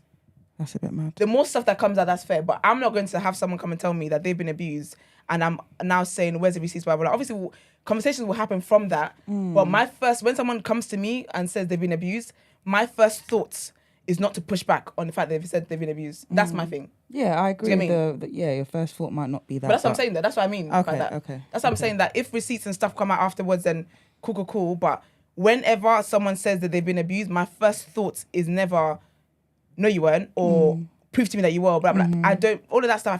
Personally, I feel like that's damaging, and I don't roll like that. Do you know what I mean? So when he's saying that he's been abused, beyond him even saying that, this guy's showing receipts. He's shown messages where she's actually apologized for hitting him. She's hit him in front of his brother. The video at the end, one of the videos at the end of the video is his mum is there and she's even breaking down, like scared and whatnot. One of the messages as well, he's even telling her how like she cusses him and she insults him and hits him and stuff in front of their kids, to the point where he was saying how one time he and his brother were like joking and laughing and whatnot in front of their daughter, and she just started shouting like, "Oh no, stop!" Because obviously she's got PTSD from like when she hears loud noise, like sudden noise, she thinks it's some kind of chaos and argument and whatever. And he was basically saying to Nygh that this isn't healthy for the children. Like this can't be the lives they're living kind of thing. Yeah. So the discourse online is more of a, he's just said this and you guys are gonna believe it. This man has showed receipts, like text messages where she's actually said, "I'm sorry for hitting you and I've got anger issues and I need to sort it out, blah, blah, blah." And you're telling me that you need another side to the story. I'm not saying he's perfect. I'm not saying that he was a perfect model husband. He said himself that he wasn't perfect. He wasn't. And he said in messages to her as well that guy can type. Gosh, there were screenshots. It were paragraphs. But like, for me, even if it was a thing where there was abuse both ways, abuse was still present in the relationship kind of thing. What else did we talk about? I think that's a lot of like women. I feel like we do tend to throw hands a bit. Or and I think not so we. Dangerous. There are a lot of women that tend to throw hands. And I think, and on a constant basis. And then when the man uses the word abuse, they're like, no, it's not abuse. But it actually is abuse. It is. Yeah. And that's why I find the whole conversations that's happening very annoying, because I know that if roles were reversed, they would be. It would be chaos. Yeah, 100%. It'd be chaos. And he's a white man. It'll be definitely chaos. It'd be chaos. You get what I mean? So protect like black women. This is it. So that's why I made a point to say that, because I know how it is. I've defended black women who've been abused. So I'm not going to be like, oh, because he's a white guy or whatever, like, or because he's a man anyway, I'm not going to defend. No, I'm going to. Yeah. When a woman tells me that she's been abused, again, my first instinct is not to push back on what on the fact she said that. Yeah. So when a man comes to me and says that he's been abused as well, my first instinct is not to push back and say that, because abuse is abuse and people do get abused. The statistics for men being abused is lower than women, but that's because there's a lot of stigma and a lot of cultural shame attached to a man saying that he's been abused. Yeah. Even the police don't take it seriously. I mean, they don't take women seriously anyway, but this ones just don't want to work. Literally. But there is that. Do you get what I mean? So he talked about all of that stuff and it was very sad. I felt really bad for him. And he also talked about how she's made it difficult for him to see the kids. You know, basically, he was basically saying how, like, she would, like, change the kids, like, nursery and whatnot and not tell him. Like, he wouldn't know what nursery his kids go to, right? There's that. And he was saying as well how, so obviously, remember, again, he didn't want to buy the house. He didn't want to renovate the house, wherever it was. When they separated, she then left him with the house. Left him with the unpaid, the rest of the bills to pay for the renovation. Left him with paying the mortgage for the house. Left him and then moved like an hour and a half away. So he hasn't even got easy access to the kids. So he basically would drive an hour to get the kid, 1 hour back. And then she had a deadline for when the kid had to come back home. And then he would then drive another 3 hours. So he was like, off peak time is 1 hour and a half. Peak time during traffic and whatnot is like 2 hours. This guy's driving 7 hours just to spend like 3 hours with the kids. Yeah. And then they also had a thing where basically on their birthday, on like the parents' birthdays, they would basically spend the birthday with the kids and whatnot. His birthday was coming up, right? So listen to this, right? On Monday, the kid was with him, right? And then he said something about her feeling came out. So she might complain of pain, but just letting her know that this is what happened in case she complains that she's got toothache, whatever. She's like, all right, cool, I'm going to book an appointment. That happens on a Monday. His birthday's on a Friday, right? So she's like, yeah, I'm going to book an appointment this week for the dentist, whatever. He messages her on Thursday saying, my birthday's tomorrow. I'd like to meet the girls. I'm going to take them to a restaurant, blah, blah. She doesn't reply until Friday morning. No, he messaged her on Wednesday. She doesn't reply until like Thursday morning. But when she replies on Thursday morning, she then says, she's got a dentist appointment tomorrow. You can take her if you want to take her. Cool. But what she didn't clock was that the dentist was still sending him the appointment notifications. So he clocked that just before she replied his text. She booked the appointment. Oh, man. And then he also had an opportunity to take them to Disneyland, like a paid trip or whatnot, right? Take them to Disneyland, but they were gonna miss like a few days of school or whatnot. And then she was like, basically she feels like he's always doing like first with them, like and this is the problem. Well, this is the problem when you wanna fight with because women complain about this as well, and I get it. When there's one parent that's the sole provider and sole carer, yeah, the other parent gets to just come in and kind of be the fun parent kind of thing. So she was basically like, you get to take them and have do these fun things with them. And whenever I try to do something with them, they'll be like, oh, daddy take us here, or daddy take us. She's like, that's why I keep consistently hearing. So she was like, for you to book the Disneyland and whatever, I want to take them.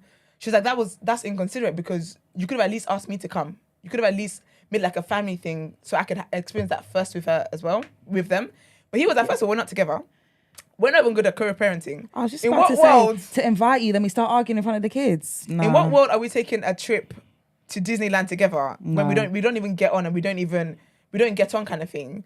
So she was like, also, I feel like you're making the school, the education like a secondary thing, blah, blah, blah, blah, blah, whatever. Last, the kids didn't go to Disneyland with him, basically. And she said she wanted to be the one to experience that with him.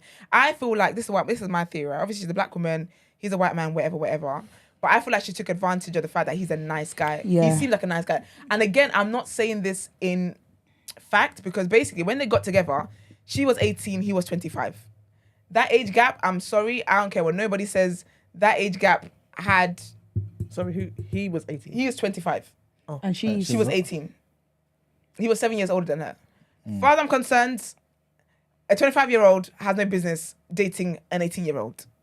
That is my personal opinion. I'm not here for that.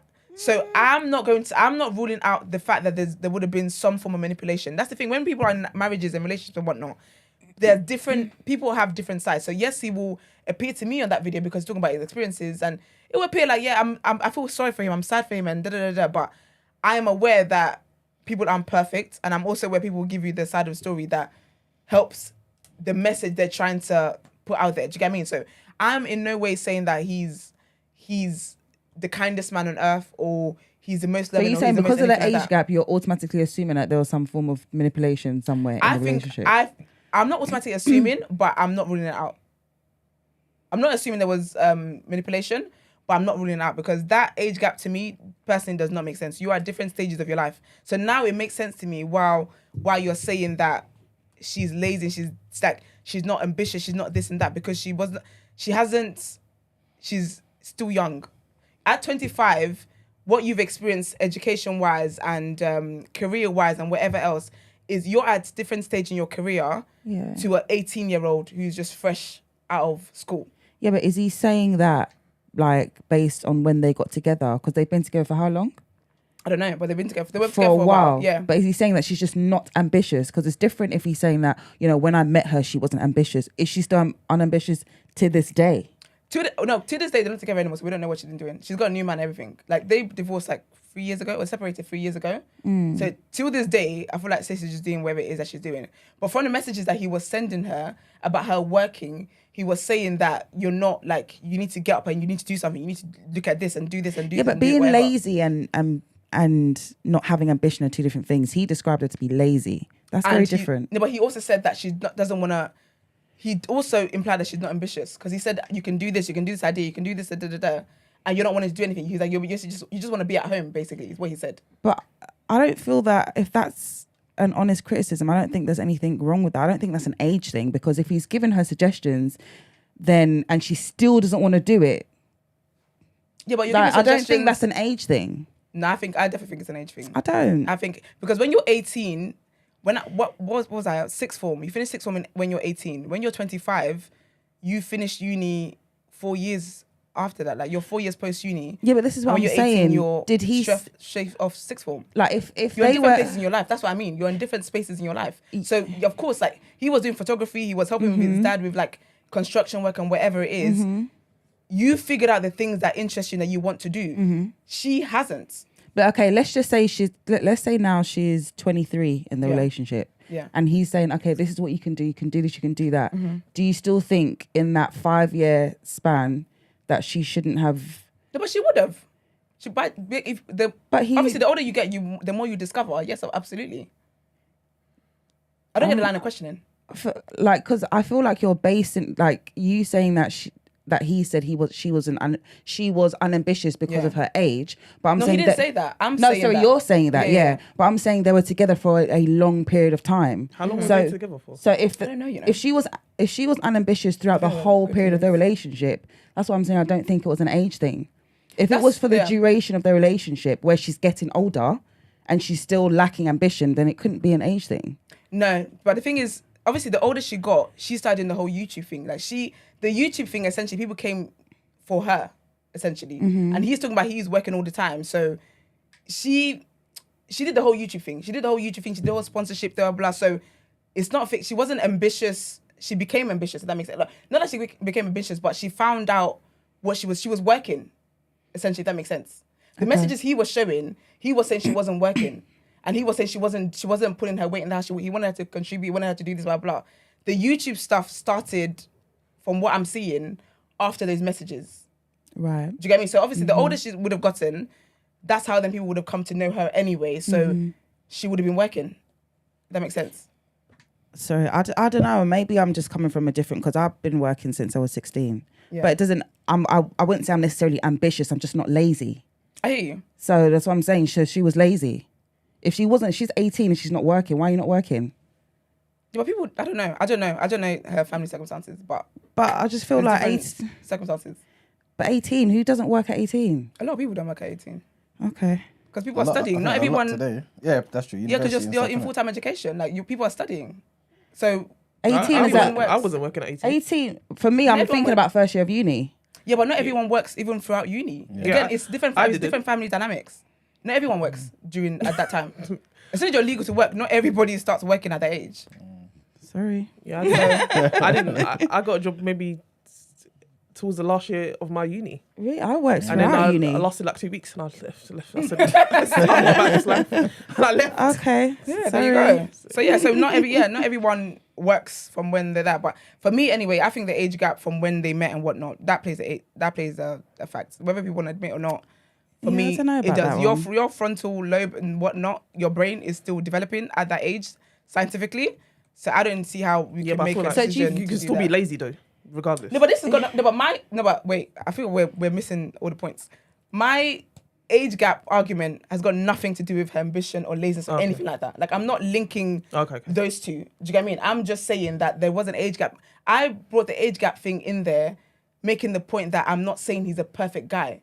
If he's older than her, whatever, I can imagine that he at some point asserted the fact that he's older, he's more mature than she is in the relationship. That's where my age gap argument is coming into the dynamics, not to do with her laziness. I know 40-year-olds are lazy as heck. Do you know what I mean? So it's not. So do you think a lot of our parents were manipulated in some? Because a lot of our parents have big age gaps. I do. With our husbands. Because I think mine might be 5 years or so. Yeah, but I don't know. I just feel like it's a bit of a reach to assume that because the age gap is 7 years, that there was some form of manipulation in there. No, for me, age gap is a thing at a certain age. When you get to a certain point, it's not that much a factor as it was if you're younger. Do you get what I mean? So it's not a case of like, if it's like a 50-year-old and a 57-year-old, I'm going to be like, oh, there must be manipulation. No, it's not about that. It's about when you met. It's about when this relationship started. For me, that's where age gap matters. So 18, for me, I feel like from 25, depending again on the age gap, it's not so much a thing. But for me, 18 and 25, that is an amber. That's an amber flag. Really? That's definitely amber alert. That's interesting. That is one. That for me personally, that is an amber alert. But say she was 25 and he was 30 or whatnot. lesser. Is lesser. Do you know what I mean? It's not so much, depending on how it is that he communicates with her and whatever it is. So when I brought up the age gap, is to say that I'm not saying that he's perfect. I'm not saying that she's completely like the only villain in this. But it's that he could have been wherever he was. He could have been wherever he is. Obviously, we don't know his side. If she comes out and talks about her side, then that's fair. But based on the things that I saw, I can say that she was abusive. That was abusive behavior. Yeah. And it's what you said earlier, where a lot of women just move that way and think that a guy shouldn't hit me back, or he wouldn't hit me back. But for me, abuse works both ways. 100%. And it shouldn't be done anyway. Yeah. But I'll see if she says anything back anyway. I'll let you guys know. But it's sad, to say the least. I felt bad for him. I definitely 100% felt bad for him, just on a human level. I talk about how he does Uber driving now, and he basically said how he can't even get the type of job that he wants to get because it will basically affect the time he gets to see the kids, at the window he's been given, kind of thing. Is she still a YouTuber? No. So what does she do? I don't know. I think she does like sponsored posts and stuff like that. Basically, So like she's just an what, influencer. influencer? Yeah, I feel like an influencer. I don't know what she does. I feel like she probably does. She might actually be a nurse now. Actually, I don't know. I'm just questioning why people flock. Yeah, I'm not even gonna. Because she doesn't. Yeah, because she doesn't do like the. I don't feel like she does the content not thing my like that story, anyway. But all the best, all parties involved. Anyway, it's been a long segment. Let's get to the channel.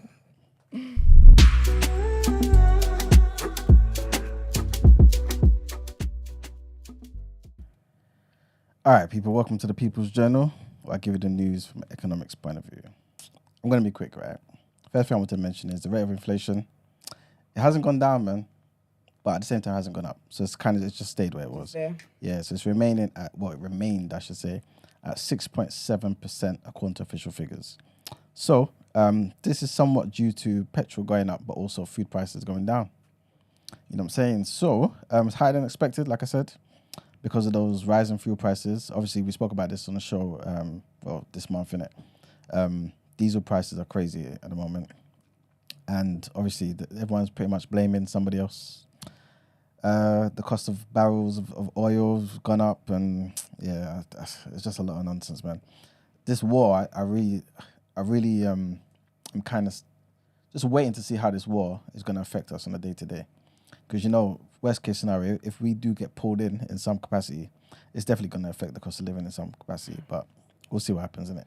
At the moment, though, at least inflation hasn't gotten worse. It has remained at 6.7%. We also spoke about, you know, nitrous oxide, you know, the balloons and all that type of stuff that people be using. Yeah, exactly. Well, it's going to be illegal from next month. So balloons. Yeah. Good. Oh, that's I've good. seen people Very good. I've seen young boys like driving and doing balloons at the same time. Crazy. I've seen big age. Yes. Anyway. Grown-ups. Admire. Can you have them Literally. guys? Yeah, it's going to be illegal. The government cracking down on it, man. They're saying, you know, we ain't having this nonsense antisocial behavior. So it's going to be illegal from next month. And also, serial users could be facing up to 2 years in prison, whilst those who are dealing could face 14 years. 14 years. This is according to the Home Office. So yeah, we'll see what happens in it. We'll see if it really affects stuff on a day-to-day and if shortage is going to look any different. The charity is warned, and this is some unfortunate news, that more than 1 million emergency parcels are expected to be distributed by food banks this winter.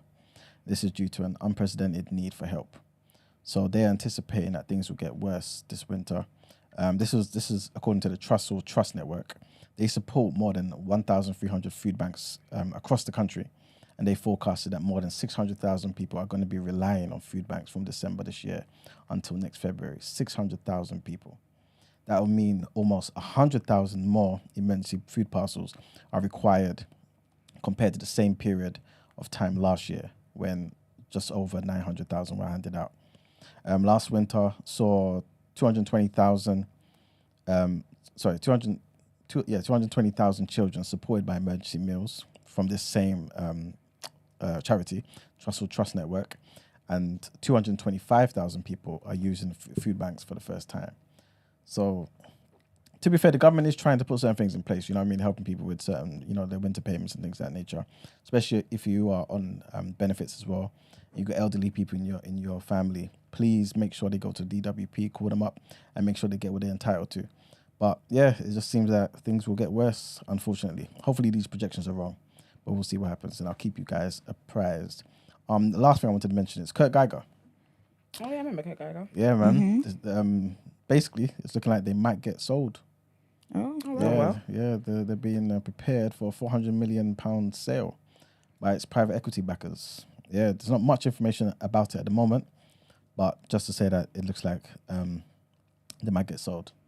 So we'll see again what's happening. So yeah, it just seems like a lot of companies are having to change their business models. You know, we spoke about Wilco last week, officially gone now. Rolls-Royce yesterday, letting go of 2,500 people. Jeez. Yeah, and Kurt Geiger as well, potentially being sold. Metro Bank as well had to get rid of, sell a lot of their mortgages to stay afloat. There's a lot of stuff that's going on at this moment, man. Yeah, that's pretty much it, man. Keep it nice and brief. Nice, thank you. And that's it for the People's Journal. Well, it's Wellness Wednesday, so let's get into it. Right. All right.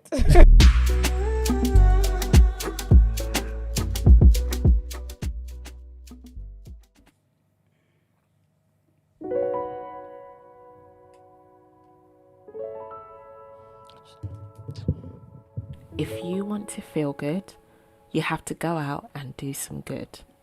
Oprah Winfrey. Let's take a moment to sit back and explore. What is it that you'd say makes you feel good? Is it when the trim is fresh and your beard is glistening? Or when you've closed your rings and your competitor is many points behind you? Either way, when you feel good, there's an element of you doing something towards it that accompanies that feeling. One might say, well, I only walked or drove to the barber's, so I wouldn't consider that doing any good. But let me tell you, that's where you're wrong. You took a step to go out, and that in itself is doing something. There's an action taking place, and that is always the first step to achieving a goal. Let me take you back to the time during COVID when we were all locked inside and we didn't have as much access into going outside. Remember the grizzly season that had the mandem in a chokehold? Whew, what a time. Compare that to this moment right here, where you take the active step into feeling good, be it going to the gym, volunteering at events, or even visiting family and friends. Just you taking time out to implement something with the idea of it being beneficial and positive is you doing some good. So as Miss Winfrey says, in order to feel good, you have to indeed do some good. If you want to feel...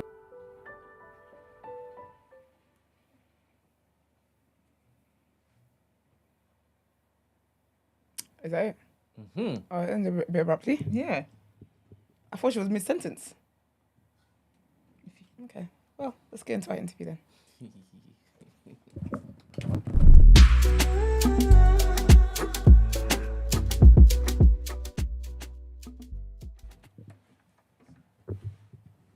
Okay, you guys know we've consistently been celebrating Black History over here. Where we are on job. We are very on job this month. Proud of us. Love that for us. And we have a lovely... Am I echoing? Hello? Try it again. Hello? Am I echoing? No. I understand what you're saying. My thing was high up, so it okay. was yeah. Okay, lovely. Oh, my voice is changing. All right, nice. But yeah, we've got a lovely guest with us today. Her name's Fayida, and she's the founder of Freedom is Mine, and we need to get into all of that. But good morning. Good morning. Thank you guys for having me. Oh, sorry, the bottle. There's a lot going on there. How are we doing? There we go. You look so pretty in pink. I love it. Thank you. A lot of colour. How are you? Very good. How are you guys this morning? Yeah, Good, thank you. Good, thank you. Good. Yeah, we've got a lot to talk about today, but I feel like you might end up being one of my favourite guests. Oh. Because I saw that you've got... So typically we play a 140 with our guests, right? Yeah. But I heard that you've got it for us. You want us to answer the questions. Yeah, I thought I'd switch it up today. How you guys feeling? I'm glad both of you people rep Black. So if you guys are on your Zoom today, do you need the beat as well? I would like the beat. If you you guys actually know. really... Okay. Yes. I'm confident. You'll definitely know some of them. Oh, Some of them a bit more obscure. Okay. And I was thinking the ones that we don't know, we can maybe go over the history after. Beautiful. Lovely. All right. Just so you know, Wait. Fayida, man hasn't looked at the document. Okay. Yeah, so he's Oh, going in really cool. fresh eyes. Oh, did we have? We had access to the questions. Yeah, I did. Ah. Can I just say, seeing Brent, it's like seeing Banksy. Amazing. That's so done. That's funny. All right. So, Ready? how we answer it? Is this like one per person? No, just Anyone shout answer out. it? Okay. Yeah. Oh, good. It's a teamwork. There's Group work. 10 questions and one bonus question. Okay. Ooh. Okay. All right. Let's do this. Do you know if you're going wrong that way? Because I'm going to be switching cameras, in it. So I need to know. No, it's whoever answers it. Yeah. Oh. Do you get it? Is it one by one? No. No, I think it's it's just what we we can can just just go shout through. out. Yeah. So you got to be on your Zoom and all. I don't know. Alright, so we're going to start in 3. Oh, I'm nervous. This is how guests feel. Okay, all right. Let's do this. 1. Here we go. Which country has the largest black population outside of Africa? Brazil. Which French writer of African descent is one of France's most celebrated authors, famous for writing The Three Musketeers? Pass. Pass. Which Middle Eastern country formerly relocated its capital city to Zanzibar in Africa? Tanzania. Which Middle Eastern country Oh, Middle Eastern. in Africa? Ooh. You don't know? Middle Eastern country. Let's pass. Which South American country has its own government-recognized black king? Ooh. Queen of BUE, get in the game! I I don't don't know. know. This. I don't I know. don't know this. Sorry. No? Let's say random South American country. Guyana. That's not how you play the game. What is the name of the famous 16th century African samurai who trained in Japan? And here's a clue. There's a Netflix anime show named after him. Oh my god, the name escapes me. There was a black samurai. Yeah. Black samurai. I even watched What's it. his name? No? I can't remember. Okay, let's Okay, keep man. rolling. Damn. Which European country is home to a historically black town named Avato? Which European country? European country has a black town. Okay. France. Malta. Oh, no. Which 2 neighbouring South Asian countries are home to the Siddi community, also known as the Shidi community? South Asian country. Yeah. Sri Lanka? Adjacent. India? And Pakistan. Oh, we got one. almost there. Ahmed Ali Chalaiktin was one of the first black fighter pilots in the world and one of the few to fight in World War I. Which country was he from? Kenya? Outside of Africa. Oh, shit. Nope. Okay, I'm confident. It's going to for be this a one. long Yeah, history this lesson. is serious. The next one, I'm confident. Kazao is the name of a town in Haiti whose presence dates back to the Haitian Revolution. The inhabitants are largely descended from which European country? Iman? France. What, say it again? You said it yourself the other day. With the Polish? Yes. Oh, Oh, yes. And then we ready for the bonus question? Let's do I it. liked your chances for this one, Esther. Okay. The first documented person to reach the geographical North Pole was an African-American man named Matthew Henson in 1909. Which Hollywood actress is descended from him? Come on, Esther. Why am I in Matthew it? Henson? Taraji P. Henson. Yeah. I love Taraji as well. Well done, Christy. No, the pressure. I feel like I'm back in school doing a test. I'm all nervous. Yeah, that's what we feel. Yeah, we were woefully. Wow. woefully. You got Brazil. You weren't biggest keeping black scores. population. We got 2. Yeah, exactly. That was Okay, serious. so the French author who wrote The Three Musketeers is Alexandre Dumas. And he's like one of the most famous French authors, but even French Oh, now people you know. don't. Literally. But even French people don't know that he's black. Okay. Yeah. They probably know they're trying to think- avoid. Brent, did I add some photos to Yeah, the you did. document? Yeah. If we want to see. That's what I was supposed to do. Oh, I love your artwork as well. Never mind. Then, which Middle Eastern country had its capital in Zanzibar? Stone Town, Zanzibar? Oman. Oh. So in 1840, the Sultan of Oman moved his capital from Muscat in Oman to Stone Town in Zanzibar because they had clove plantations there. For some reason, when you was asking that question, I was thinking there's a Middle East country today. That had the Yeah. capital. No, I didn't know you meant back then. historically. Okay. That's what I was thinking. Yeah. Trust me, No, excuses, it's true. excuses. Which South American country has its own government-recognized black king? Bolivia. Serious? Yeah. Wow. Do we have a picture of him, Brent? I am going to put all these We're pictures up. on it. So yeah, this is a really nice story. I like this one. So, well, it starts off sadly, but essentially the transatlantic slave trade, 12 million enslaved Africans were brought to the Americas, including Bolivia. Among that number was a Congo prince called Uchicho, who, even though he was enslaved and brought to Bolivia, was like, I'm holding on to this kingship. Love that for him. So he passed it down the generations, and the title still remains today. Wow. And it was in 2007 that the Bolivian government actually recognized that the Afro-Bolivian community have their own king. Wow. And he was crowned in a ceremony, and the current king is called Julio Pinedo. Wow. That's lit. Wow. So Look up him. Bolivia's got their own black king. There we go. Nice. Oh, that's it. The Was that name- him today? That's him. There we Actually, he's go. got a shirt on. They wouldn't have shirts yeah, back yeah. then, would they? Do we know the name of the 16th century African samurai? You even watched the Yasuke. show. Come Yeah, on. I can't remember. So his name's Yasuke. In the Netflix show, he was voiced by Lakeith Stanfield.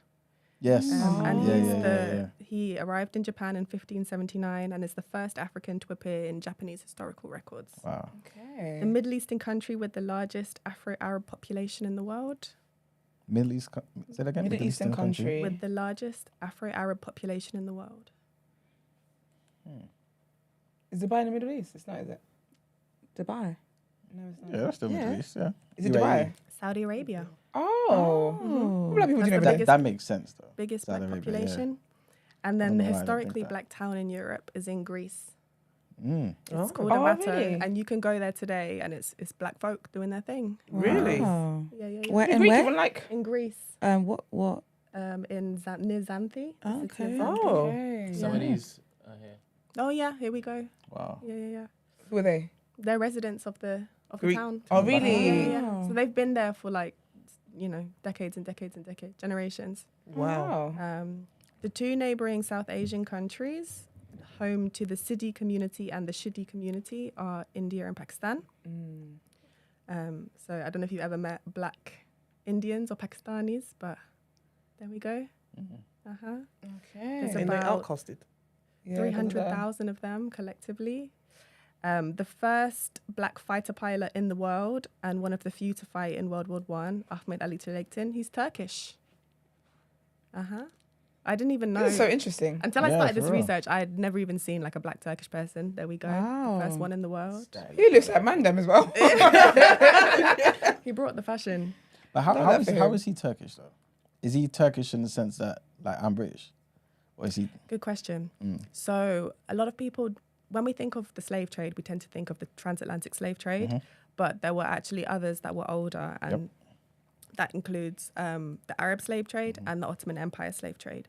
So Turkey at the time was part of the Ottoman Empire, and they brought enslaved Africans to work for them for free labor.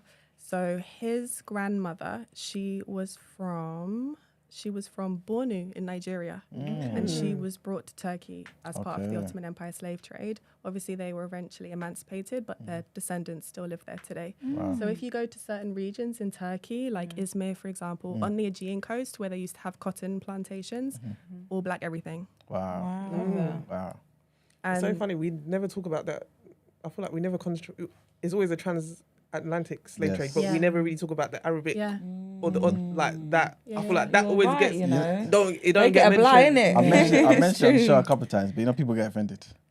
So and then you were right. Kazao is the Polish town in Haiti, because you were talking the other day about how the Polish were sent to fight and suppress the Haitian Revolution. One of them was actually a Polish general who was half black, I was Okay. called Władysław Franciszko Jablonowski. That's it. Wow. Yes. Yes, girl. What languages do you And, speak? wow. So smooth. I love that. And he was a half-black Polish general who was sent to suppress the Haitian Revolution. But of about 5,000 soldiers, most of them died of yellow fever. Only about 400 survived. And those defected to the side of the Haitians and helped them win the revolution and establish a sovereign nation. and Jean-Jacques Dessalines, Iman's hero, granted them citizenship, and they established this town, Kazal. Wow. Okay. Yeah, so I don't know if you've got the picture of it, Brent, but we have some residents. They look low-key Polish. Oh, Like you can see the mix, isn't it? Definitely, Yeah. you can definitely see the mix. So interesting. That's the Polish. Yeah. Wow. Polish Haitian. And then, Taraji P. Henson is related to Matthew Henson, the first documented person to reach the geographical North Pole. I wonder if Taraji knows that. I know she'd be on every interview talking about it. I feel like she has mentioned it though. Do you think so? Yeah, I think she has. I'm sure, yeah. There we go. There he is. Wow. So the fashion back then was just something else. It was cold. Everyone tried to Oh, yeah. No fault. Okay, well, thank you for flipping the script on us. Love it. We will not be in the leaderboard. I see people doing a lot in the comments about, we were showed up and whatnot. Sorry, we didn't say Exactly. These questions are we're hard. general knowledge experts. We are here to ask the questions. That's what we do. They're hard, but they shouldn't be. Like, this is our history. Do you know what I mean? That's the And thing. we're so not taught this in school. Yeah. And as much as I enjoy Black History Month and it's a chance for us to kind of relish in what we've accomplished, I feel like the narrative does tend to focus on certain people or regions and communities. Yeah. And actually, it's really important to acknowledge that the African diaspora is global. There's Black people everywhere. 100%. And that's what I love to do, is surprise people with, Black history from Japan and Poland and Bolivia, wherever it may be. Like, we can go home and, tell our friends there's an Afro-Bolivian king. How cool is that? That is so news to me. You know what I I mean? can't even lie to you. I don't associate Afro-Bolivian. Black people with Bolivia. Well, I that's basically don't go. September is Afro-Bolivian month. Oh, wow. As we have Black History Month here, and the 23rd of September is Afro-Bolivian Day, where the whole nation celebrates. And like all Latin American countries, they have their Black History Month, their Black History Day. Yeah. And it's like, we're not even aware of it. Do you know what I mean? So, yeah. Like you said, we don't really get taught these things in school. So when did you take up an interest in like going out of your way to learn more about Black history? Good question. Well, I'm mixed race. My mum's British and my dad's Congolese. Okay. And I was raised in a white household, and my mum's amazing, but like Black history was not her forte. So then I was always trying to like reconnect with my roots and like read and research and stuff like from young. And when I got a bit older, after I left university, I was traveling around Latin America and encountering Black communities, because in my mind it sounds naive, but I was like, Latinos all look like J-Lo or Shakira or like Ricky Martin. Do you know what I mean? It's very whitewashed. It's very whitewashed. It is whitewashed, And I was going to like Cuba and Colombia and Peru and seeing like Black folk, do you know what I mean? Just doing their thing. And even people would mistake me and think that I was from there. And it was the first time in my life that I wasn't like an ethnic minority, so to speak. So then I came across a company called Afro-Latino Travel. Okay. And they do Black history tours in Latin America. So say, for example, you'll book a holiday anywhere, you'll book it with this company and then they'll take you on a Black history tour. So you'll get to do the touristy things as well. I need to do but that. the focus is on, you'll stay in a Black-owned hotel or Airbnb. no, I need to do you're this. going to Black-owned restaurants. You're engaging with the community, with elders, with activists, with artists. And I was like, this is amazing. So I started working with them in Cuba and Panama, like assisting on the tours. And then I started curating my own tours in Colombia and Peru. And I was like, I want to expand this and go to like Turkey and India and like Mexico and all these places and connect with Black communities there. Because I feel like people go there on holiday all the time, but they're not even aware there's a Black community for them to spend their money there. Do you know what I mean? Yeah. It's like, we should be lifting up our own. So I was like, I want to expand this. I was in Dominican Republic trying to establish a tour there when the pandemic hit, and that just shut down everything. Like, I just had to refund all my clients and cancel all the tours. And I was like, okay, maybe travel right now is not the way to go. But I still wanted to share this knowledge about these communities that I'd encountered. And so that's why I started the YouTube channel, Freedom is Mine. And for those who don't know, I literally go, in each video, I go by country and talk about the history of the Black community there, salient individuals, what they've achieved, and then what life is like for the community today. So it was really a way of bringing all of that knowledge together in one place and to try and make it like as accessible as possible. Yeah. Why'd you call it Freedom Is Mine? Freedom Is Mine. There's a song by Nina Simone called Feeling Good. Do you know it? Yeah. I think so. And there's a line in it that says, freedom is mine, and I know how I feel. And it basically, because I was reading these stories, and then a lot of them were kind of rooted, sadly, in various slave trades and hardship for Black folk. But I realized, like, there's so much resistance and triumph and ingenuity and so many like incredible stories that I was coming across. And I was like, even in bondage, we are free. Do you know what I mean? Like that doesn't change. Freedom is a state of mind. And I was just so inspired by all these stories I was reading. Like, for example, in Colombia, so you'll probably know something about this, but when enslaved Africans were brought to the Americas, they were deliberately brought from different tribes and different ethnic groups. They couldn't communicate because they didn't speak the same language. And so when they arrived in the Americas, people would obviously escape and form free settlements. And the women would braid like the escape routes in their hair, like the maps and stuff. And they would put like seeds and grains of rice in their braids and things like that. And I was like, that's freedom to me. Do you know what I mean? Like that is resistance and resilience. So that's why the name came to me. Freedom is mine. So cool. It's powerful. It reminds me of my own royalty. Oh, thank you very much. Exactly. Oh, you look cute. Where are the maps in your hair? Sorry? It's under my wig. That's silly questions. Maps are resting. This is it, exactly. That is so cool. So, like, with what age did you start all of this? Like, what age did you start all of this? Did you travel around and stuff? You're gonna make me expose my age now. I probably started traveling when I was about.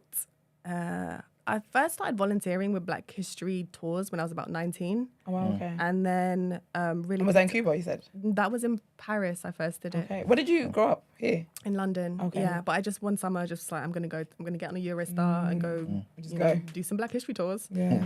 And that's what I did. And then kind of mid-20s was when I started curating the tours and trying to do a bit more myself. And the YouTube channel I started 2020, so 3 years ago. And like, what was your aim when you started? What was your goal really? And are you in line with that goal? Has it changed since you started? Such a good question. My aim when I started, it was really just to share this information and see if it resonated with other people, then great. I wasn't really sure how it was going to go.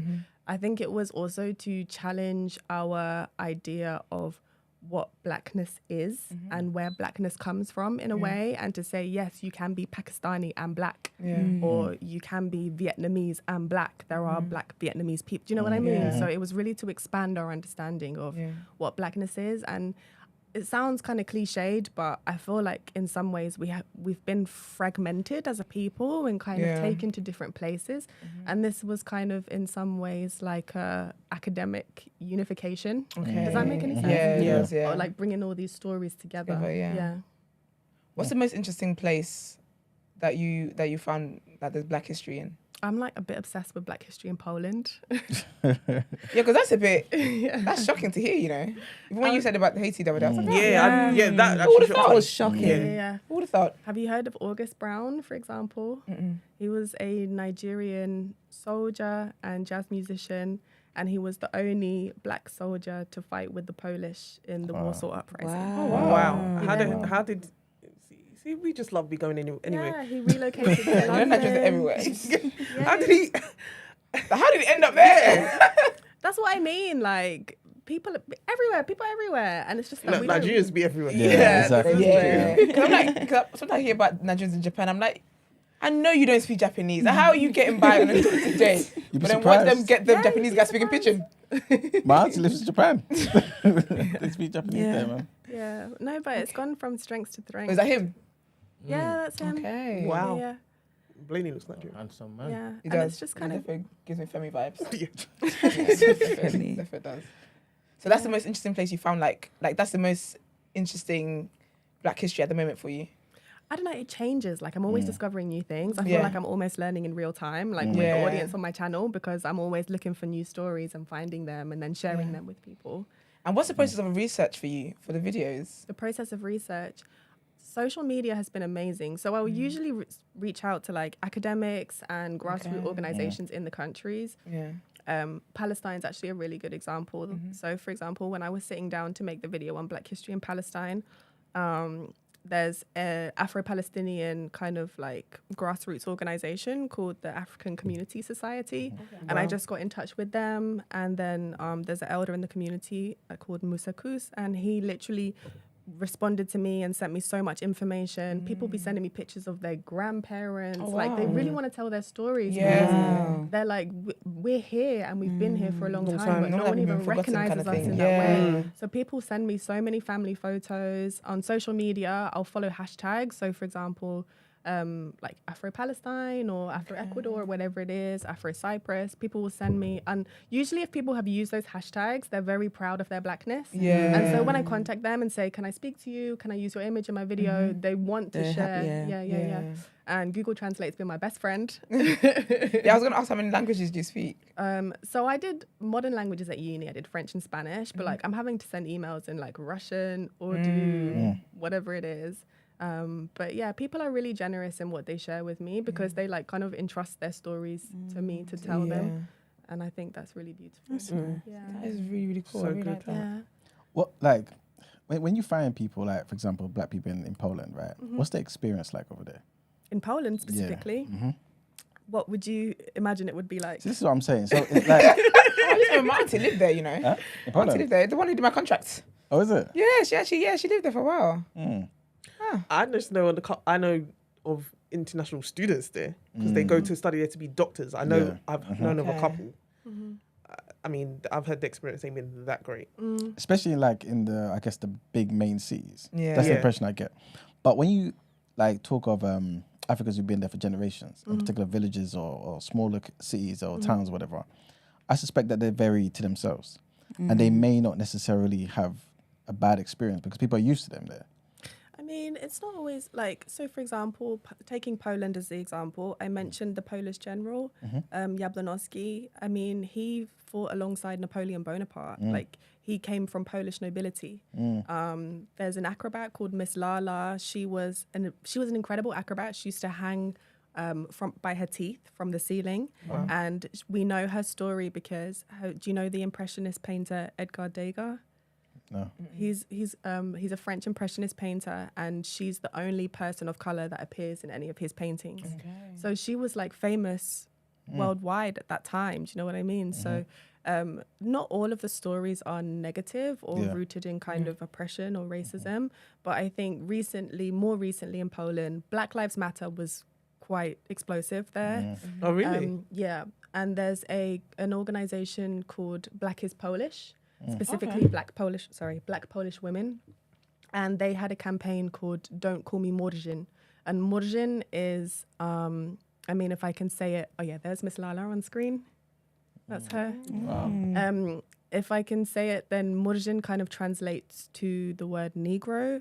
And So it's these kind of like the women and they were campaigning for that word not to be normalized in the Polish language. They were like, we don't want to be called that. And they started this campaign, and it got a huge backlash from a lot of Polish people who were like, it's just a word, like, why are you upset? But it was about them kind of like reclaiming their narrative. And then so Black Lives Matter was like big there. And there's one particular family, they have a company called the Porter Foundation. They're a interracial family, African dad, Polish mom, and their children, they're anti-racism campaigners in Poland. Their children went to school and were experiencing racism as biracial kids. The school was doing nothing to protect the kids. And so they said, we're going to start doing diversity and inclusion training in schools and anti-racism campaigns in schools so the children learn from young not to behave in that way. So I feel like there's definitely things happening, but it's like, for example, when I first sat down and said, I'm going to make a video about Poland, I had no idea that any of this was going on. But people are, they're defending themselves, they're fighting for what is right, and I think it's really exciting to bring those stories to the fore. That's so cool. Definitely. Like I always find it so fascinating how like we only know, this might sound silly, but we only know what's going on in like around us. Yeah, But like elsewhere in different parts of the world, they're dealing with things in real time, and they will only know what's going on around them as well. For them, like locally. Yeah. But Black Lives Matter was truly international. Like Estonia, Japan, you name it. Australia, they were out protesting. Wow. It's amazing. Is there anywhere that you've, so do you just like, be like, I'm going to do one on like, I don't know, Cyprus and then check? Or do you have, are you going through a system, or have you got a list that you're going through? Or is it just random? As it's grown, then I feel like the viewers will send me suggestions of Oh, what I want. okay. You know what I mean? Okay, Like yeah. I'll be like, oh, do Barbados. I'm like, all right. Yeah. Yeah, people kind of come forward, and then there's also just places that I'm just intrigued by. Like, for example, Iran. I was like, what's happening? Black history in Iran. And then I was like, oh my gosh, like, and I found this organization called the Afro-Iranian Collective. There's all these organizations going on. Yeah, and it was like love Black that for them. Iranians. I love And that. I was No, I like, love that let's for them. connect. Like, tell me your story. Let's share. So yeah, stuff like that. It's quite random. That's what I always say. It's insulting sometimes when people say stuff like, oh, no one's talking about this and no one's just like, no, nobody that you know is doing it. But and I feel like that discredits the people without doing Actually these doing, things. yeah. But they don't have platforms to go viral about exactly. something. And then you're like, oh, no one's talking about it. It's like, no, you're just not talking about it. Do you get what I mean? And best believe, before there was Instagram, YouTube, whatever, people were still doing out it, campaigning. It's just that they didn't have the global platform to share it. I feel like it's getting some traction now, yeah, for sure. Is there anywhere you've searched and it's like limited Black history or no Black history? Yeah. Sometimes Eastern Europe, there's not loads going on. But What's I don't why? Surprise. But I don't want to say there's none. It's just that I haven't necessarily read about it yet. What about Argentina? Oh my gosh. So there's one lady, she is called by Argentinians La Madre de la Patria, which means the mother of the homeland. And her name is Maria Remedios del Valle, and she fought in the Argentinian War of Independence. She was a Black woman, she was a nurse and a soldier. She was captured by the Spanish, she was tortured, her husband was killed in the war, her son was killed in the war. She never gave up. And after the war, she didn't receive her soldier's pension. There was a general who was walking past in the street and saw this Black woman begging, and he recognized her, and he was like, this is a war hero, like we have to recognize her. And then she was given like a captain's pension for the rest of her life.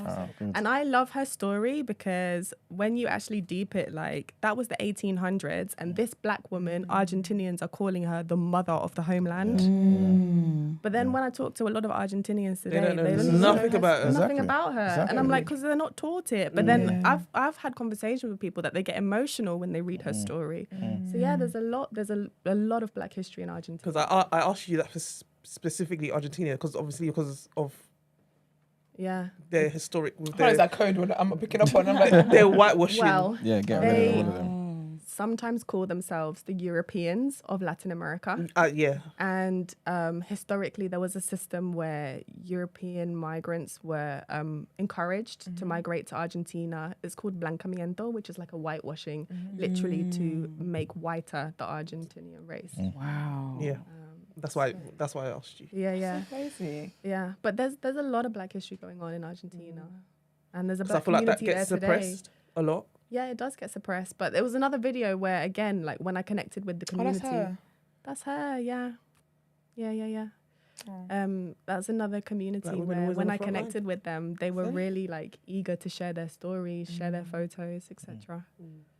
So yeah, It's so crazy how like there's some form of hatred of Black people all over the world. Everywhere, yeah. But literally. also, interestingly, that in education around the world, or the curriculum is just trying to erase out Black history. Yeah. There's a quote that I love, which is, until the lion tells his story, the tale of the hunt will always glorify the hunter. And I think it's so important for the Black community to have agency over their own narratives, right? Facts. That's the word. So earlier this year, you spoke at the Obama Foundation. Yes, it's been a big year. That's amazing. It's been a big year. The Obama Foundation, so they have like a leadership program, which they do every year. And they have cohorts from Asia, from Africa, from Europe. and they bring people who are excelling in their field and train them in like this leadership program. Okay. And I was invited to speak at their conference in Athens for the African cohort. Sick. Yeah. Good horns, Brent. Nice. Brent, what's going on? How was the experience? How did you find it? It was incredible because, like, when you get an email from the Obama Foundation, I was I don't like, think it was spam. I think it was like a Nigerian uncle somewhere playing games with me. but to go there was humbling because I felt like I was surrounded by people who were at the top of their game, and yet they wanted to hear about this history that they hadn't necessarily learned before. And it was because it happened in Athens, and it was I think it was maybe shortly after the boat had capsized with all of the migrants that were trying to get to Athens. And so I think it was just kind of like a solemn reminder that there's a lot of work still to be done, but it was also a way to kind of like honor and celebrate the work that is currently happening. Yeah, it was incredible. No, I did not see Obama. My auntie was messaging me like, did you meet Obama? Is he there? Oh, that's so cool. That's really sick. In your like research, do you make a distinction, or do you care to make a distinction between black people that moved to these obscure places and maybe the black people that birthed the people that are seen as the original inhabitants of these places, if that makes sense? How do you mean? So, for example, you may get some people who believe black people are the original people from Mesopotamia, the Middle East, Saudi Arabia, all that, right? Do you see people there as kind of coming from black people, or do you kind of focus on black people that maybe migrated there over the last couple hundred years, if that makes sense? Probably the latter. Okay. But again, it's something that I'm kind of learning about, even in this process, like as a historian. I had to really check myself when I first started. Even the language and the terminology I was using, like, for example, like the first hospital or the first school, it's not. It's the first like European recognized hospital or school. And so it's about dismantling that framework on the way in which we've been taught to kind of understand Black history still oftentimes has like a European or a Eurocentric framework. So I would say it's something that I'm definitely challenging myself on in my work. And terminology as well, like for example, using the word slave versus enslaved. I will always try to say enslaved African rather than slave because I feel like slave is a noun. It implies that that's the sum of that person's parts, whereas enslaved person recognizes that it's a state of being, but a person is more than that. Like they're a human being with dreams and aspirations and family the same as us. So in that sense, trying to kind of like challenge ourselves on the terminology we use, I think that's part of the process as well. I wanted to ask a question, Can you tell us a bit about some Black history or Black people that are in Israel? In Israel, sure. So is the Afro... Am I walking into a trap here? No. Oh, not at all. This is all him, don't worry. Okay. You good. So the Black population... There's different Black populations in Israel, but I'm going to concentrate on one in particular. So the majority of Afro-Israelis, Black Israelis, are descended from the Beta Israel community in Ethiopia. The Falasha. Exactly. Yeah. They're slightly different, but similar. Okay. Okay. So Beta Israel, they are Ethiopian Jews who have... Their communities existed for a long, long time. Very long, long time. Tiffany Haddish, she claims... Right, exactly. There we go. They, at some point, were facing religious persecution in Ethiopia. There was also famine and civil war. And so the Israeli government agreed to, I wouldn't say necessarily repatriate, but to move the Beta Israel community to Israel because they recognized them as Jewish and Israel being the homeland for the Jewish community. So this happened from about the 1970s to the 1990s. Hundreds of thousands of Jewish Ethiopians were repatriated to Israel. Now we're at a point where there's been generations of Afro-Israelis, Ethiopian Israelis born in Israel. So they're born in Israel and they're starting to have their own families now. But there's still been a lot of issues with Ethiopian Israelis being treated as second-class citizens, the authenticity of their Jewishness being doubted compared to Jews from other ethnicities. There's been police brutality. They were doing BLM before This is it. BLM became international. So yeah, I would say there's a long way to go for Ethiopian Israelis, but the majority of Afro-Israelis come from that community. Is there certain places where they kind of reside? Because I know there's certain. Okay, firstly, yeah. Do you Where make is it? this coming from? I feel like there's a backstory. It's because obviously, as you know, I just love everything black, right? And especially, I guess, the black Hebrew Israelites, right? So obviously, you get some of the. I get a lot of emails from them. Okay. So obviously, you've got some groups that obviously I don't want to be disrespectful, but certain people will say some of them are weirdos, right? And just make up some quacky stuff, yeah. But then you get other groups that maybe started around the civil rights time. So like people who came under Prince Asiel, right? And who kind of moved and actually were building communities in like Damona and places like that. But I know that obviously they're different to the Beta Israel. Yeah, very. People, you know what I'm saying? But they are, as far as I understand, they're not Jewish.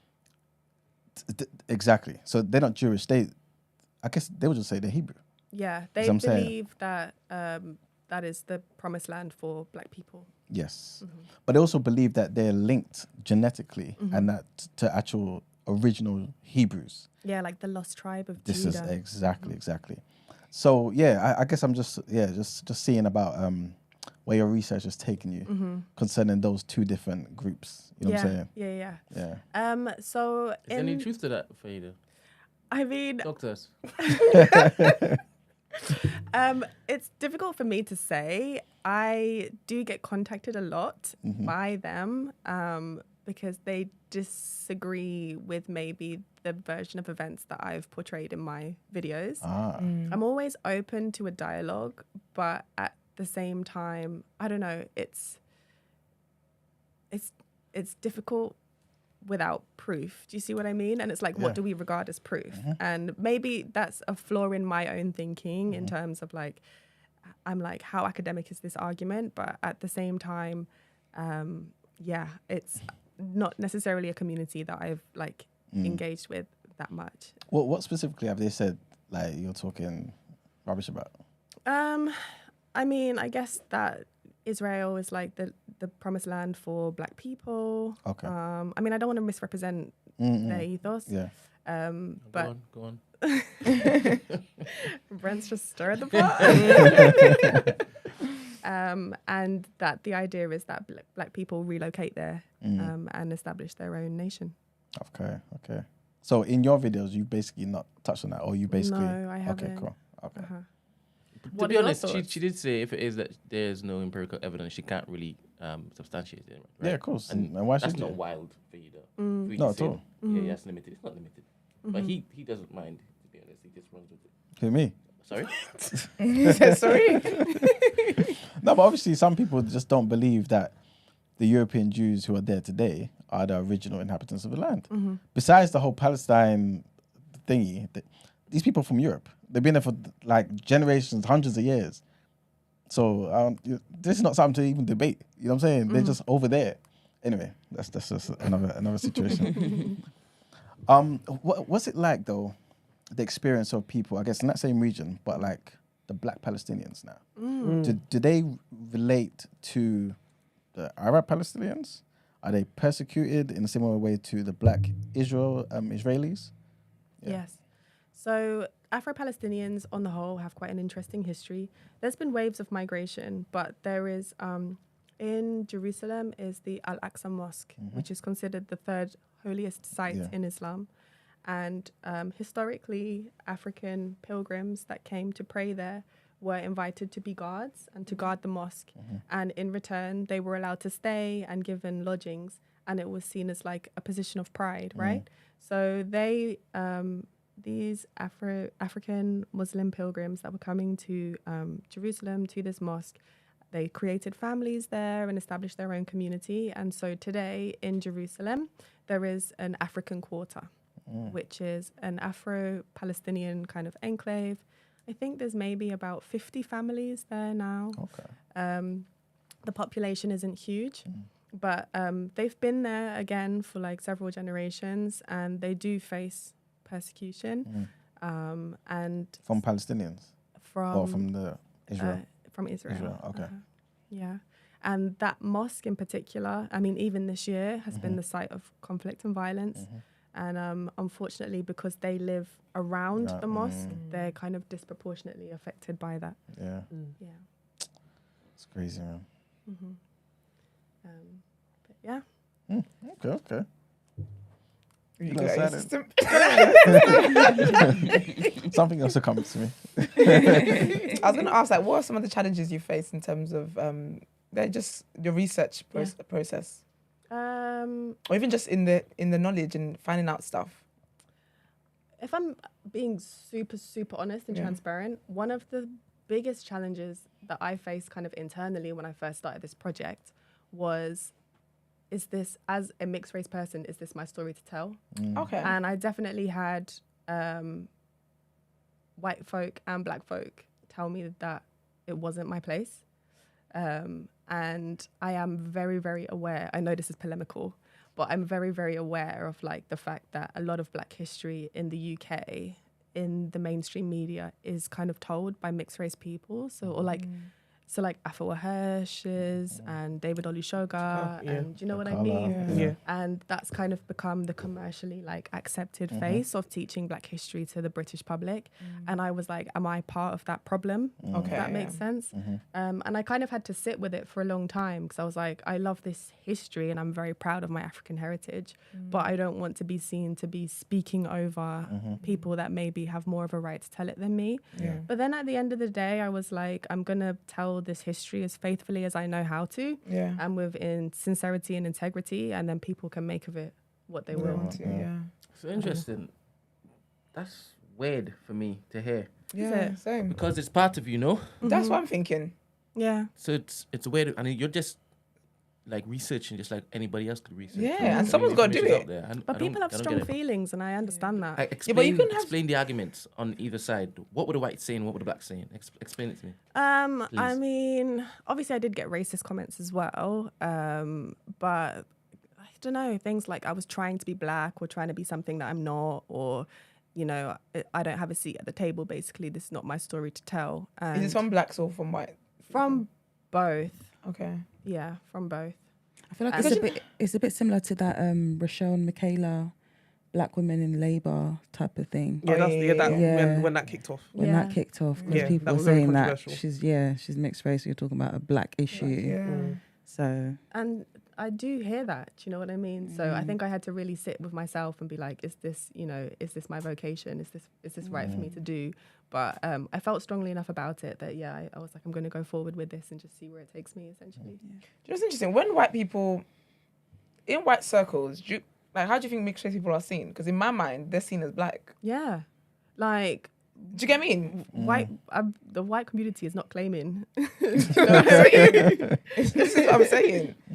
Because for me, like Brent said, for me, I struggle with that just because if someone's doing something about black history, if it was a thing where you were like manipulating what you were reporting or trying to monetize off black trauma, I can get that angle, but you're just finding history in places that we don't even know we exist. Like for me, this is such a positive thing to do for the black community that I wouldn't understand. You can't come at me, if I was mixed race, you can't come at me saying that this is not my story to tell, when you are doing nothing but sitting on your bum telling me it's not my story to tell. You're not doing it though. You're not doing it. So what do you mean it's not my story to tell? Someone's got to tell the story. Yeah. But I guess, like you said though, and obviously I applaud you for having that self-awareness, because it's just acknowledging the fact that a lot of the time, those who are outspoken are mixed race or light skin. You know what I'm saying? Yeah. It seems like the message can be taken in easier. It's not, a coincidence that the first black president of the United States was half white. Exactly. You know what I mean? Exactly. And so I did have to come in with that type of self-awareness and be like, okay, how is this going to be received? And kind of check myself at the door. But at the same time, I just felt like, no, I really want to do this. And even, because I've seen someone mention in the chat, big up Nygh for the one drop rule.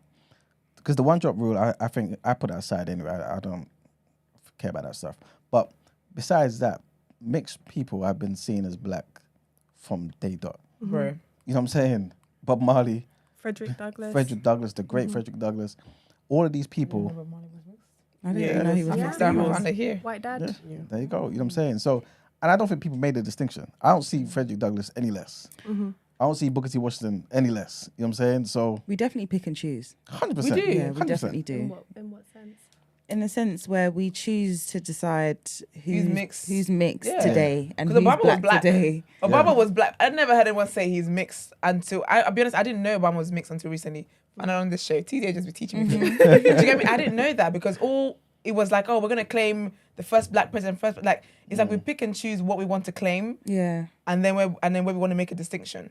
I do feel though more in the UK we do differentiate between mixed race and black. In America, I feel like it is the one drop rule. You're black, but here The UK I think fast we becoming following them though. Oh, is it? Yeah, because I've always seen mixed race people as black. Is but it? I've always seen mixed race people as mixed race. But I recently learned. I think it's a generational thing. Yeah. And I don't want to seem controversial, but obviously I've always made a distinction. Always. Yeah. And the point that because you brought up the point of white people don't claim us. But then at the same time, I'm on the side of, okay, because white people don't claim, does that automatically mean that black people should? And I'm not trying to be rude. No, please. no. Don't take it as any kind of disrespect. Because I seem to get pushback when I feel like there should be a distinction made. I agree with you. To be fair, I've always made made a distinction between black, mixed race, white. I never thought that. I've just never. Always. My man, you're like, you got black in you, and you've got white in you. I feel like if you were more white, if you're more in tune with your, do you know what's funny? If you're more in tune with your white culture, I would say you're mixed. But if you're not, I would just say you're black. Yeah, that's what I'm saying. So it's when you decide. That's. Yeah, but I rarely meet mixed. The mixed people that I've known have always been in tune more with their black side. Like, as in, they know more of that culture, and that's more the culture they're loud and proud about than their white side. Because I even feel like it's a bit. I don't like that. I don't want to disregard a whole half of you at the same time. Yeah. Like, That's what I had to learn. You're not. And That's saying you are one, but you're not. Yeah. So that's what I had to learn. Because I remember on No Shade we had what's her name, Daisy from Kiss. She's a Kiss FM presenter, and we had her. She's mixed race, right? And we had her, and we were talking about at the time we were talking about colorism and stuff like that. And I was so intrigued to know what her experience is, because obviously we hear colorism, but we always hear from black women's perspective. And I was like, I want to know what it's like from your perspective, like, because you would have dealt with colorism and you would have dealt with racism and all that kind of stuff. And she had, even within her family, she had. Do you get what I mean? And that conversation, that's where it starts. That's what she was It's saying. exhausting. That's what she was saying. And it was that conversation that made me realize that when I see a mixed person and I just say they're black, I'm actually disregarding their white culture, their white heritage. So that did make me think. I've just avoided the conversation ever since, though. But I'll be honest with you. I think with me, I've definitely picked. I pick and choose over the years, 100%. Because it's not even a conscious thing. Because I feel like in certain circles, I feel like people who are mixed race can't relate to me like another black person can, and I just feel like that's just the case. Period. Right. But at the same time, when I look at history, and we've had this conversation before, and I was like, but I can't see Frederick Douglass as less black than me. I can't. Is that because of what he does? Let me not say less black than me. Huh? Is that because of what he does, though? Yeah, because he was an abolitionist, and he's one of my heroes too. You know what I'm saying? And Booker T. Washington. Obama? Yeah, he's not one of my heroes. Like, I can see him as mixed race. Yeah, you know what I'm saying. So that's what I'm saying. I pick and choose. Selective. Whereas me, I just call make it what it is. Yeah, I call it what it is. Yeah. And I've always get pushback because I'm of the belief that black, like if you're mixed race, then you're mixed race. I don't think there's any shame in that. No, it's not a shame. not Like, at all, or there's anything to like. Oh, like you there shouldn't should have be to like choose. You shouldn't have to make a choice anyway. Yeah. Yeah, Yeah. like But remember, all of this is fake anyway. Black, white, all this is fake. It's a social Like, construct. yeah, Racism is social construct. Yeah. Even I ain't got time for this. it's fake, right? It is, right? Yeah. So, like, surely the lines are going to blur in different situations because it's just down to perception.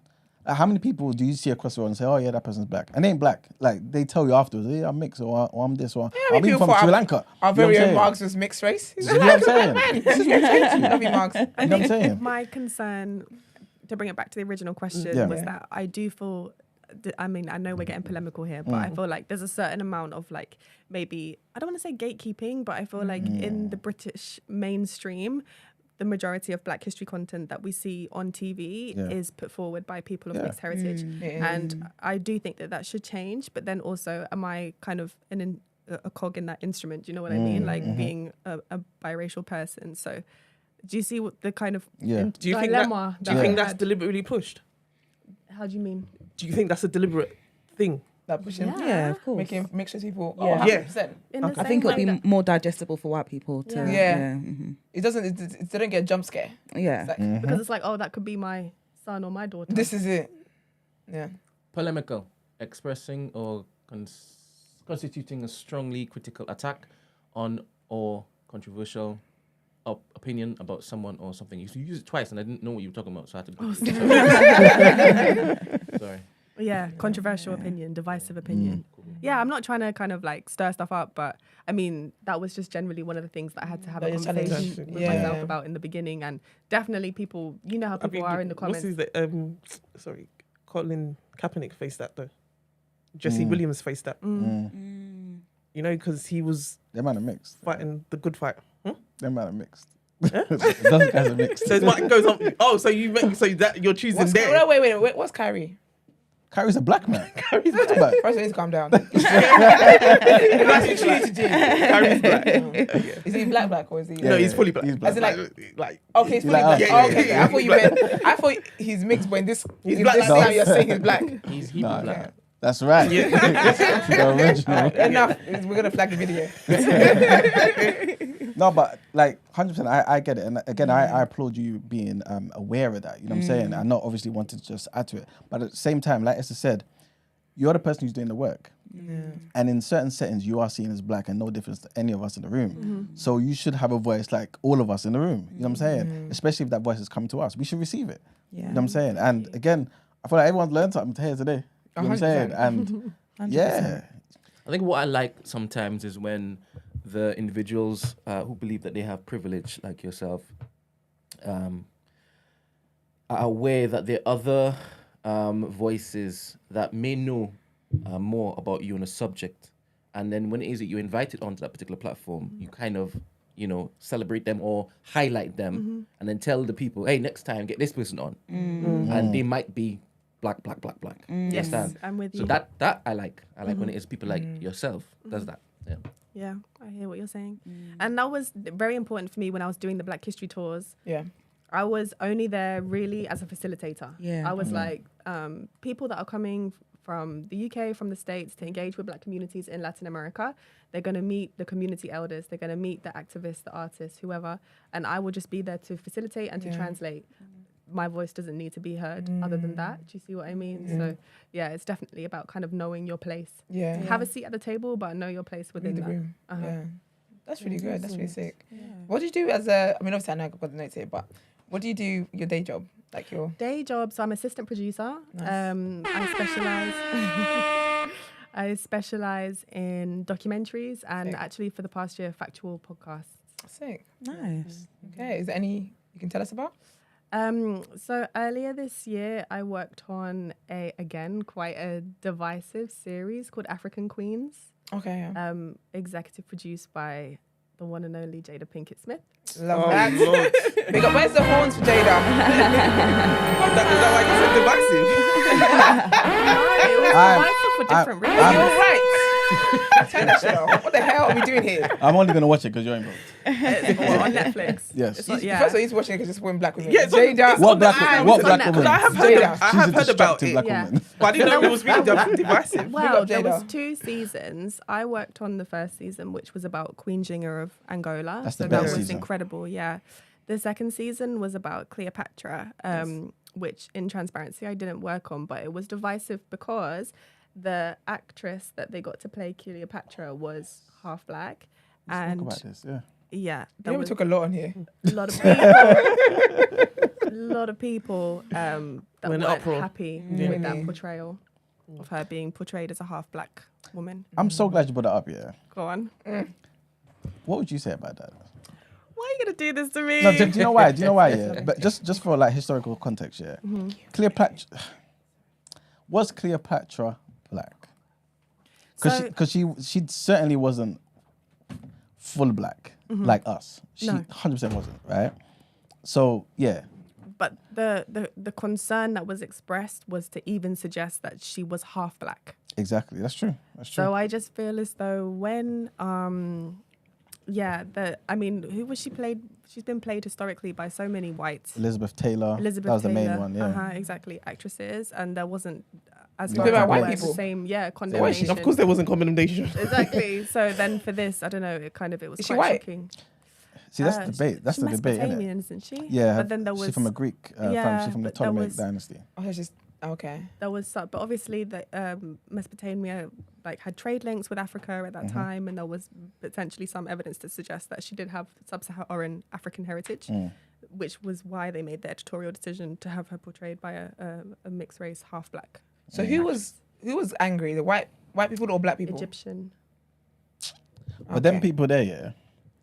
In fact, let me talk. Yeah, this has been a great episode. I feel like this is not your fault. Okay. I'm going to talk now. Right? Okay. Reason why I'm saying it because the Egyptians, for the longest while, yeah, they keep talking about the portrayal of black people as pharaohs, the people who were the architects of the pyramids and things of that nature. To this day, none of the Egyptians, right, have come out with proof to show that they are the original people of that land. To this day, I believe it was the great Sheikh Anta Diop and his what's his? I don't want to say protege, but somebody he worked alongside. Do you know his name? No. It's going to come back to me.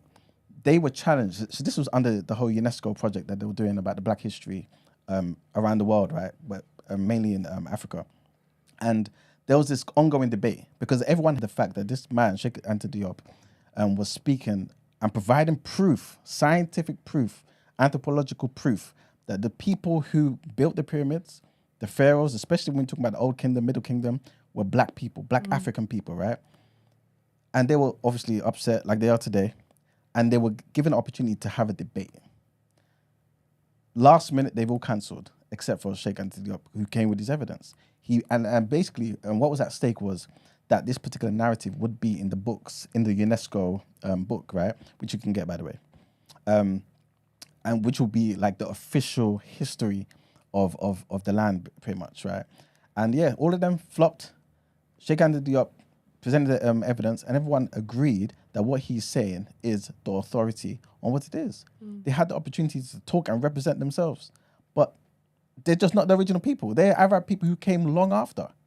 So I don't understand what the issue is. Anyway, that's just my something. Yeah, I mean, either way, people had strong feelings about it. Yeah. But yeah, no, it was incredible to work on that series. So I was working on the season about Queen Jinga of Angola, and it was so nice because we were filming on location in South Africa. I came back to the UK and I was driving home from Heathrow Airport in the Uber. And I was talking to the Uber driver and he was like, do you know what my daughter's name is? And I said, what? And he was like, Jinga. And yeah, exactly. Like moments like that are just amazing. Moments like that. Do you feel like that's coincidence or do you feel like that's the ancestors assuring you about what you're doing, reassuring you? That's how it felt to me in that moment. Because that's what it was. It felt like a full circle moment. That's beautiful, man. That's beautiful. Okay. When obviously we were looking about information, right? And I can see you got it right there. You've written a book. Yes. Yeah. Please tell us about this powerful book. Which one is my camera, Brent? I love that. Yeah, so I wrote a book called The Afro Encyclopedia, and it's available on Amazon. And essentially what it is similar to my videos. I go by country and just talk about like black history in each place. So I don't know if you can kind of see there, but like I'll just go kind of by country. Oh, nice. And it's fully illustrated. and talk about like Black history, Black people, how they came to be there, and then shout out some important individuals that did amazing things. And it's just the kind of book that I would have loved to have read when I was a kid. Yeah. And to be like, oh my gosh, like black somebody. people in South Korea, you know what I mean? Or wherever it is. And just bring it all together. So it's kind of like, I guess, like a starter pack for people that are curious about the global African diaspora. And it literally covers Asia, the Middle East, Europe, the Americas, Caribbean. So yeah. People get that book, please. Support it. Support it, 100%. I'm definitely getting that book. Anyway. Thank you. How long did it take you to compile and? It was probably about a year in the making of just because I work full time. So it was really just in my free time, kind of like reading, researching, bringing it together. It was a bit of a labor of love, but she's here now. And can people get that anywhere apart from Amazon, or does it have to be like on Amazon? At the moment, it's on Amazon because it's print on demand. Okay, cool. But yeah, that's where you can find it. That's really cool. Okay. What do you enjoy most about what you do? I think make connections like this. Yeah. You know what I mean? Like getting to be in the room and to meet new people and share these stories and like the kind of excitement that I see in your eyes when you learn something new. And that's exactly how I feel when I come across this information. So really like to see the light in our eyes. Yeah. To see people like light up and be inspired and learn. You're such a nuisance, you know. Yeah, that's what I really enjoy the most. I love that. Obviously, sorry, go. I was gonna ask, how do you, in doing your research, what's the process of authentication? Like, how do you verify the research? So I usually try and find like at least two sources, very like credible sources that, especially when it comes to statistics, that say the same thing. A lot of it is talking to people on the ground as well, because sometimes like government statistics or official statistics aren't necessarily fully reflective of what the situation is on the ground. So talking to people who are part of that community as well, and like oral testimony is also really important. Yeah. Okay. Dope. I was going to ask, because obviously, like you said, you got a day job and you're doing this as well. How can people help to help push and further Freedom is Mine? Follow on Instagram Okay. at Freedom is Mine Official on all the major social platforms. Freedom is Mine Official. Follow and just spread the word, really. Like even in Black History Month, people share the content and then people will message me and be like, oh, you know, I saw this and whatever. And it just really helps to get the word out. So it's probably the best way. Can we donate as well? Can like people... You can if you so choose. Okay, so how do we do that? Like on the Instagram account, if you go to the link, then there's one of the options is donation. Okay, cool. Beautiful. Also, I was going to ask, do you do like tours like in this country? No. So at the moment, tours are on hold. Just because I had to kind of shut everything down pre-pandemic. Since COVID? Yeah. And then to get it going again logistically was just more than I could manage at the time. But I would definitely love to start doing tours. And I also, if I can very quickly shout out, there's a lady called Martinique Lewis. She's the president of the Black Travel Alliance in the United States. And she has a book called the ABC Green Book. And you can buy that again on Amazon. And literally, it's a book that wherever you travel in the world, you can connect with Black communities. So it's got a list of like Black-owned businesses. If you want to get your box braids in Singapore, she'll tell you where to go. That's if lovely. you want to get your rice and peas right wherever, she'll tell you where to go. And like it's the book is literally it's kind of the flip side to what I do historically. She does culturally, goes by country and connects you with Black businesses. So it's called the ABC Travel Green Book. It's also an app, a book. Follow her on Instagram. She's always doing amazing things. That's amazing. Okay. I'm just trying to find it. ABC Travel. Okay, Martin Lewis. Travel Green Book. No, where you mentioned prior, is that separate? Afro-Latino travel. Yeah. So they're still going? They're still going. Okay. Yep. If you want to do a Black History tour in Latin America, check out Afro-Latino Travel. Okay. Do you know when you're going to start doing yours? Oh, I don't know. That's a loaded question. We'll see. But I would like to soon. And for example, like the Black History tour that I was doing in Peru was the first one that had ever been done. the Peruvian Tourist Board is really not putting in money to. Of course they're not. They're not to curate Black History tours in Peru, and so I want to do that kind of thing in Turkey, in India. I had people in Mexico reach out to me. So the plan in the next, I would say, 5 years is to really like build those tours and start facilitating those. Do you get government pushbacks on the places you go to? Not in my experience, but you just don't get government support. Yeah. Okay. That's fair. Do you date black? Do I date Black? Yeah. Of course. Just checking. When she did all of that and she said no, well, people are going to be like, oh, no, can't listen to her now. That was such a left field question. It's Brent. That's What Brent. do you expect? That's Brent. It's Brent. True to Brent. So you've been to a couple islands in the Caribbean? Yeah, I lived for a while in Dominican Republic. Okay. I was in Cuba for a bit and I was in Puerto Rico. Have you ventured over to the proper side of the Caribbean? I have not yet. Is that Trinidad? That's Come actually to like my side, top baby. on my bucket list. But then the problem is the prices just go up and up around Carnival. Yeah. How do you feel like what's going on with Haiti and Dominican Republic right now? I'm getting all the difficult questions. Do you know what? It's the black reps. Yes. I'm only giving you love and light on this side. No, it is a really good question. There is a lot of tension between Haitians and Dominicans, even now. And Haitians, on the whole, in Dominican Republic, are not treated with the same, they're not regarded in the same way. No. I've seen people be in a restaurant and just be denied service. Do you know what I mean? Like, there's still a lot of tension. I don't really want to wade into it too much because I know that Dominicans kind of have this reputation of not necessarily embracing their blackness. That is not true. I've met a lot of Dominicans that lean into it proudly. But on the whole, historically, there is a lot of tension between the two countries. And obviously they share an island and a border. So, yeah. Because and Haiti's closed that currently. They've said what didn't help is that I think it was for about 22 years, Haiti colonized Dominican Republic. So Dominican Republic's Independence Day is actually celebrating independence from Haiti. So there's still that resentment. Tension there, the residual tension. runs deep. Yeah. Uh-huh. Do you feel like there's a conscious effort to keep, by other nations, to keep Haiti down? A conscious effort? Yeah. Do you mean kind of like socio-politically? Exactly. Potentially. I mean, you already spoke about the debt that they had to repay to France. Yeah. I think that was definitely a factor. It is a really politically unstable country, and presidents historically have been, assassinated all over the place. Yep. So yeah, it's difficult for me to say. What do you think? I think 100%. No, I think 100%.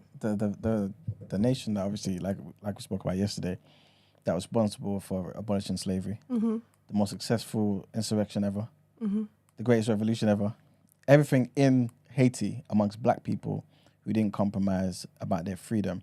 And then, I think it means something to them to make sure that this particular country, which could be a symbol of independence for everyone around the world, so. Must be suppressed to show who's... They're paying the price still now. I feel like for that. Who was the last president to be assassinated? Was it Aristide? Wasn't it?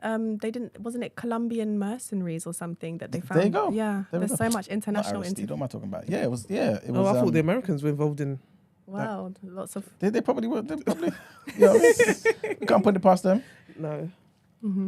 Yeah, it's a shame. It's a shame. Has it been kind of traumatic in your journey through research? And how do you manage that? And what do you do outside of kind of besting Emmanuel with the knowledge?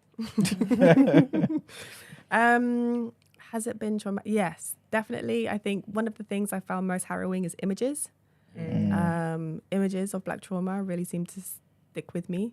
But I think the thing that counters that is that I really do try to lean into black joy and triumph as well, and tell stories where people have kind of come out on top. And kind of diversify the narrative a bit and be like, people have done amazing things and achieved amazing things, and let's lean into that too. And how do I decompress? Watching levity. So watching things that make me laugh, make me smile. that, yeah. And to be honest, I'm not even just saying this. I literally love this show. Aw. Like in a Venn diagram of things that I like black culture and current affairs is like perfect. Oh, thank you, babe. So yeah. Who's your love that. favourite? Appreciate that. Who's my Other than favorite? Banksy, obviously. Next question. This is just absolute scenes. Can you imagine? That means it's not Esther. Brent's laugh. First of all, yeah. That laugh was too Your hard. laugh is too hard. No, that was too hard. Wow. Wow, that came from the diaphragm. It's the witchcraft in you. We're going to talk after this. Because the laugh you gave. No, that was mad. And he even had cheeks that he couldn't control himself. It just came out. We need to have a meeting after this. Oh my goodness. What done But no, you? listen, you've been an amazing guest. I think what you're doing is absolutely amazing. I want you And back. You have to come back. 100%. Well, thank you guys for having me. Yeah. But as you know, we ask our guests questions, 2 questions. So if you let us know, please, something that nobody knows about you and also your biggest life lesson. Something nobody knows about me. I have to be careful. Okay. I don't know if it's something that not many people know. Yeah. I have a lot of tattoos. Oh, And I have Really? like a full back tattoo. I would never my thought. latest one. Serious? Yeah. I've got my stomach and my chest as well.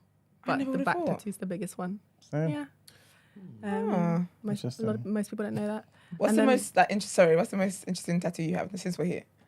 You won't like it, Esther. What is it? It's a moth. Oh, girl. Okay.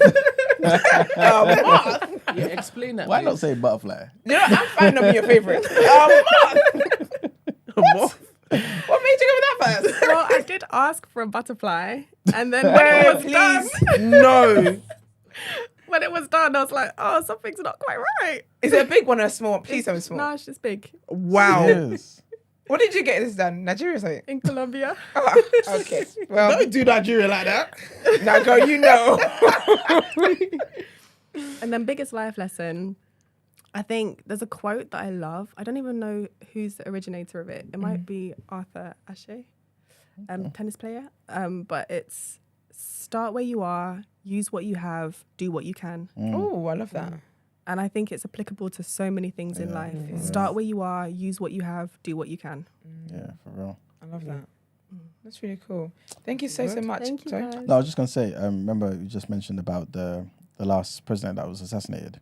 Just wanted to say his name's Jovenel Moise, and he was assassinated on 7th of July 2021. Yeah. Was he from? Yeah, man. Haiti. Haiti. President. Yeah. 1721. No, 2021. Wasn't it in his damn. house? Yeah, it was in at his his house. residence. Yeah. And his So wife, that's why they say it was an inside yeah. job. Yeah, his wife was also shot multiple times. No way. She survived though, didn't she? Yeah. Yeah, thankfully. She survived. She survived, but her husband died. And you're right. It was a group of 28 foreign mercenaries, mostly Colombians. Like burst into his house to do that. Yep. Yeah. They kill security as well because Right. I heard I apparently mean- security was in on it. Probably. Involved. Probably. Yeah. So that's what they do, man, to people that want, the betterment Yeah, of this is the that's what I'm problem. saying to you. It's not coincidence. that's crazy. Not It's coincidence. not on your Instagram feed, the back tattoo. Oh. I've not seen it. That's why It would be Brent's gonna be. Who else would it be? That's why it's something that not a lot of people know. Thank you very I much. thought Love that. it was the big one on your back. Yeah, there's a big one on my back. Biggest one? Yeah, it's the biggest one.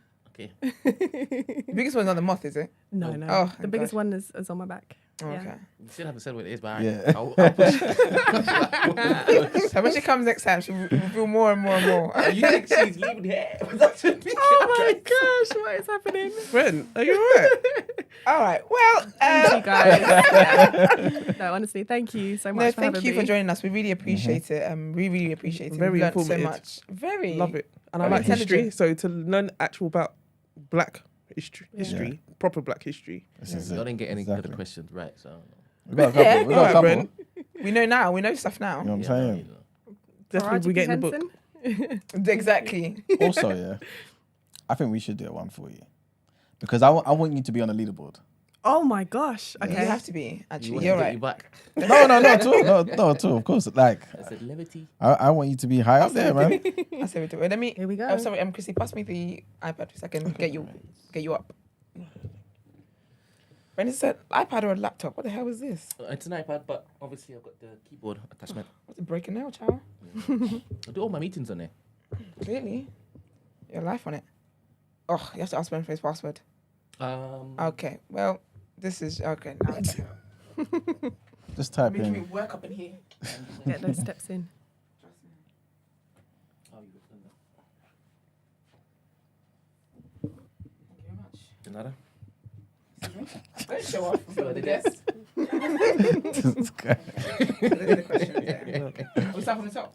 Yeah. So, Christine, yeah, do the questions correctly though, because Think up for my boy. Think up for my voice to tell you. Nah, first of all, yeah, you're not gonna do Christy like that. Wait. When I've done the questions, I've actually done it correctly. So what are you lot talking about here? Do you know what's kidding me, yeah? You lot. First of all, Say- no, Christy, I'm a tag in. First of all, you're the producer of the show. You bring these damn questions that sometimes you be asking what order to go in. because Don't do you Christy lot, like that. because you lot don't know, innit? You don't know what. Don't do Christy like that, please. I'm only joking. All right. We'll start with you, Christy. Is that all right? No, it's No, let's start with you, producer.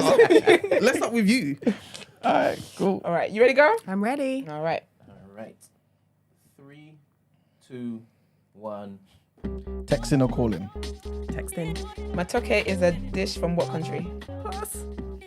Who is current Deputy Prime Minister of the UK? Writing or reading? Reading.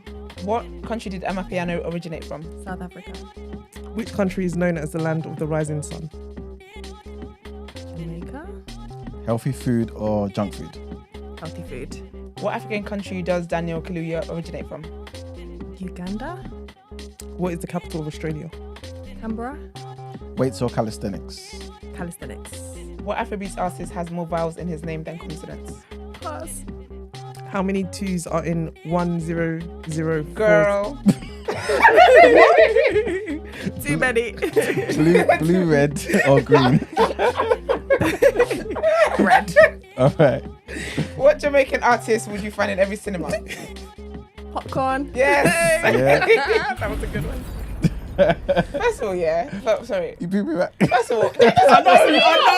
It's pissing me off. I stood beside you. You know, you got him. He's right. I apologize, man. It's all right. Can you imagine? You're meant to read the number right. I know. The brackets. You done really well, you know. You did well, actually. Oh. What was it that you didn't get? I didn't get a deputy prime minister because all I kept thinking was Suella Braverman. I couldn't get her out of my head. Yeah, but I didn't know we had a deputy. I'll be so honest with you. He's been quiet. I found out right now. I didn't know there was a runner-up to the position. Yeah, I can't just knew lie you to were you. Prime I Minister. didn't know that that position was even there. We have a deputy prime minister in this country. Yeah. Oliver Dowden. Has that always been the case? Rishi was the thingy. Remember we had Rayab before?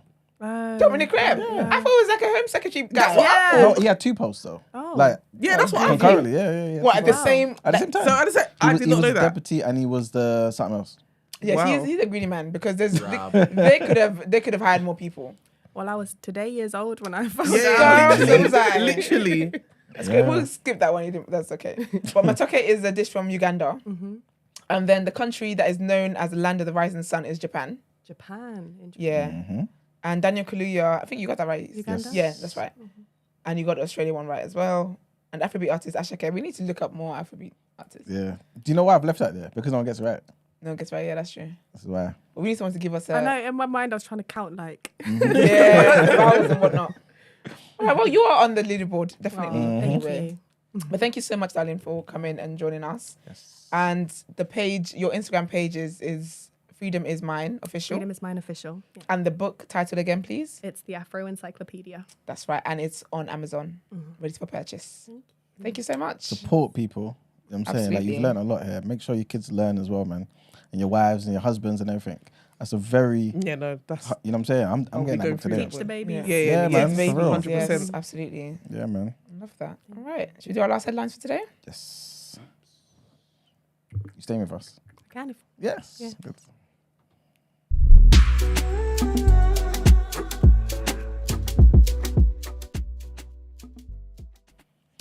All right, so our next headline, trigger warning here. Remember that situation with Alec Baldwin? The one that they use a prop to shoot somebody. Yes. Back in the news, man. So special prosecutors are seeking to recharge him. Okay. Yes. But I thought he, like, Exactly. That's what I thought. He did. Yeah, but now the special prosecutors are coming, not the regular prosecutors. The Wow. special ones. Yeah. He must have wronged somebody somewhere. Right. Yeah, man. So New Mexico-based prosecutors Kerry Morrissey and Jason Lewis said that they'll present their case to the grand jury within the next 2 months, noting additional facts, right, have come to light in the shooting on the set of the film Rust that killed Helena Hutchins. So Baldwin, who's a co-producer of the film, was pointing the gun, for those who don't know, at Hutchins during a rehearsal inside of a rustic chapel on the movie set ranch near Santa Fe when the gun went off. And this happened last year. No, this is 2021, you know. October 21st. Wait a minute. This is our 2nd October doing TDA. Can't be. Yeah, it is. We had one last You year. knew exactly what I was thinking. Do you know? Yeah, I did, because you know how I remembered as well. Big up Mr. Yousaf. It's his birthday today. I said, I told this man happy birthday last year on the same platform. Yeah. Wow. TDA. Listen, we are 2 years, baby. Wow. All right. Happy So birthday to yes, us. Baldwin has said that he pulled the hammer, but not the trigger, and the gun fired, right? So attorneys for Baldwin said that the latest move by prosecutors is misguided. Authorities have not specified exactly how live ammunition found its way on set and into the .45 caliber revolver made by an Italian company that specializes in 19th century reproductions. So they specialize in making these fake guns, right? But nobody knows how the live ammunition got in it. Unfortunately, the filming of Rust, well, no, unfortunately, but anyway, the filming of Rust resumed this year in Montana under a new agreement with a cinematographer's widow, Matthew Hutchins, who they actually made an executive producer of the film. And the next headline, again, this is a continuation of something that we spoke about the other day. Was it a Walker Jog? I think it was a Walker Jog. But anyway, you know Captain Tom? Mm-hmm. Yes, his daughter and that whole situation. Yeah. So the Captain Tom Foundation is likely to close down following an investigation into its management. A hearing to decide the fate of an authorized spa at his daughter's home has basically, they're deliberating over the situation, basically. So the organization, which was founded in June of 2020 in honor of Captain Sir Tom Moore, after he shot to fame by doing sponsored laps of his garden during the COVID pandemic, is currently being investigated by the Charity Commission. The admission was made at an appeal launched by Miss Ingram Moore and her husband against an order to demolish a building in the grounds of their £1.2 million house in Bedfordshire. The pair were originally granted permission to build an L-shaped structure in their garden in 2021, with their plans stating the site would be used partly in connection with the Captain Tom Foundation and its charitable objectives. That was the purpose of it, right? However, last year, they submitted a retrospective application for a larger C-shaped building containing a spa pool, along with a kitchen and toilets, plural, right? The new application was rejected by the Central Bedfordshire Council, which then served as an enforcement notice demanding the now unauthorised building to be demolished. The Charity Commission first launched a probe in March of 2021 into Captain Tom's Foundation accounts, which showed in its first year, $160,000 was given away in charitable grants, whilst $240,000 was spent on management and fundraising costs. Remember, we were saying she pays herself like $100,000 a year to run that charity. Mm-hmm. The watchdog expanded it to a statutory inquiry in June of last year after becoming concerned about arrangements between the charity and the company that was linked to the couple. This summer, the foundation stopped taking money from donors after council chiefs issued the demolition order. So Tom, for those you don't know or don't remember, raised £38.9 million for the NHS, including gift aid, by walking 100 laps of his garden before his 100th birthday at the height of the first national lockdown in April of 2020. He was knighted by the late Queen during the unique open-air ceremony at Windsor Castle in summer of 2020. And he passed away in February of 2021. And like we heard last week, I believe, she confessed to misappropriating the funds. Just been putting it in her back pocket, man. Enjoying life. These people. But anyway, that's it for the headlines. Time to pay the bills. You guys didn't... I thought there was something happened in America about like a hate crime against the Palestinian American. Yes. Trigger warning. Sorry. Yes. The landlord stabbed her multiple times, but killed her actual son. And the son, yeah. The son was 6 years old or something? 6 years old. Yeah. Mad. What the hell? Yeah, and apparently he blamed it on the media, right? Yeah, because he said he was watching the TV and just obviously all the news has been dominated by obviously what's going on, and apparently that's what made him go on. So he knocked on the door. Because Biden told him to go and get rid of people, isn't it? You need to lock him under the jail. Yeah, exactly. Mad. What a sicko. Now and then her poor son's dead. It's a waste. Yeah, man. Out to him, sorry. Anyway, it's all right. Well, let's get into the reaction.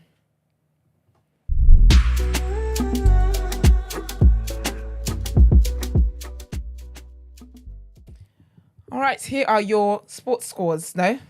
What is it? Football scores. Yes. Oh, sorry, Sorry to be annoying. Okay. Can we add a bit more something to this?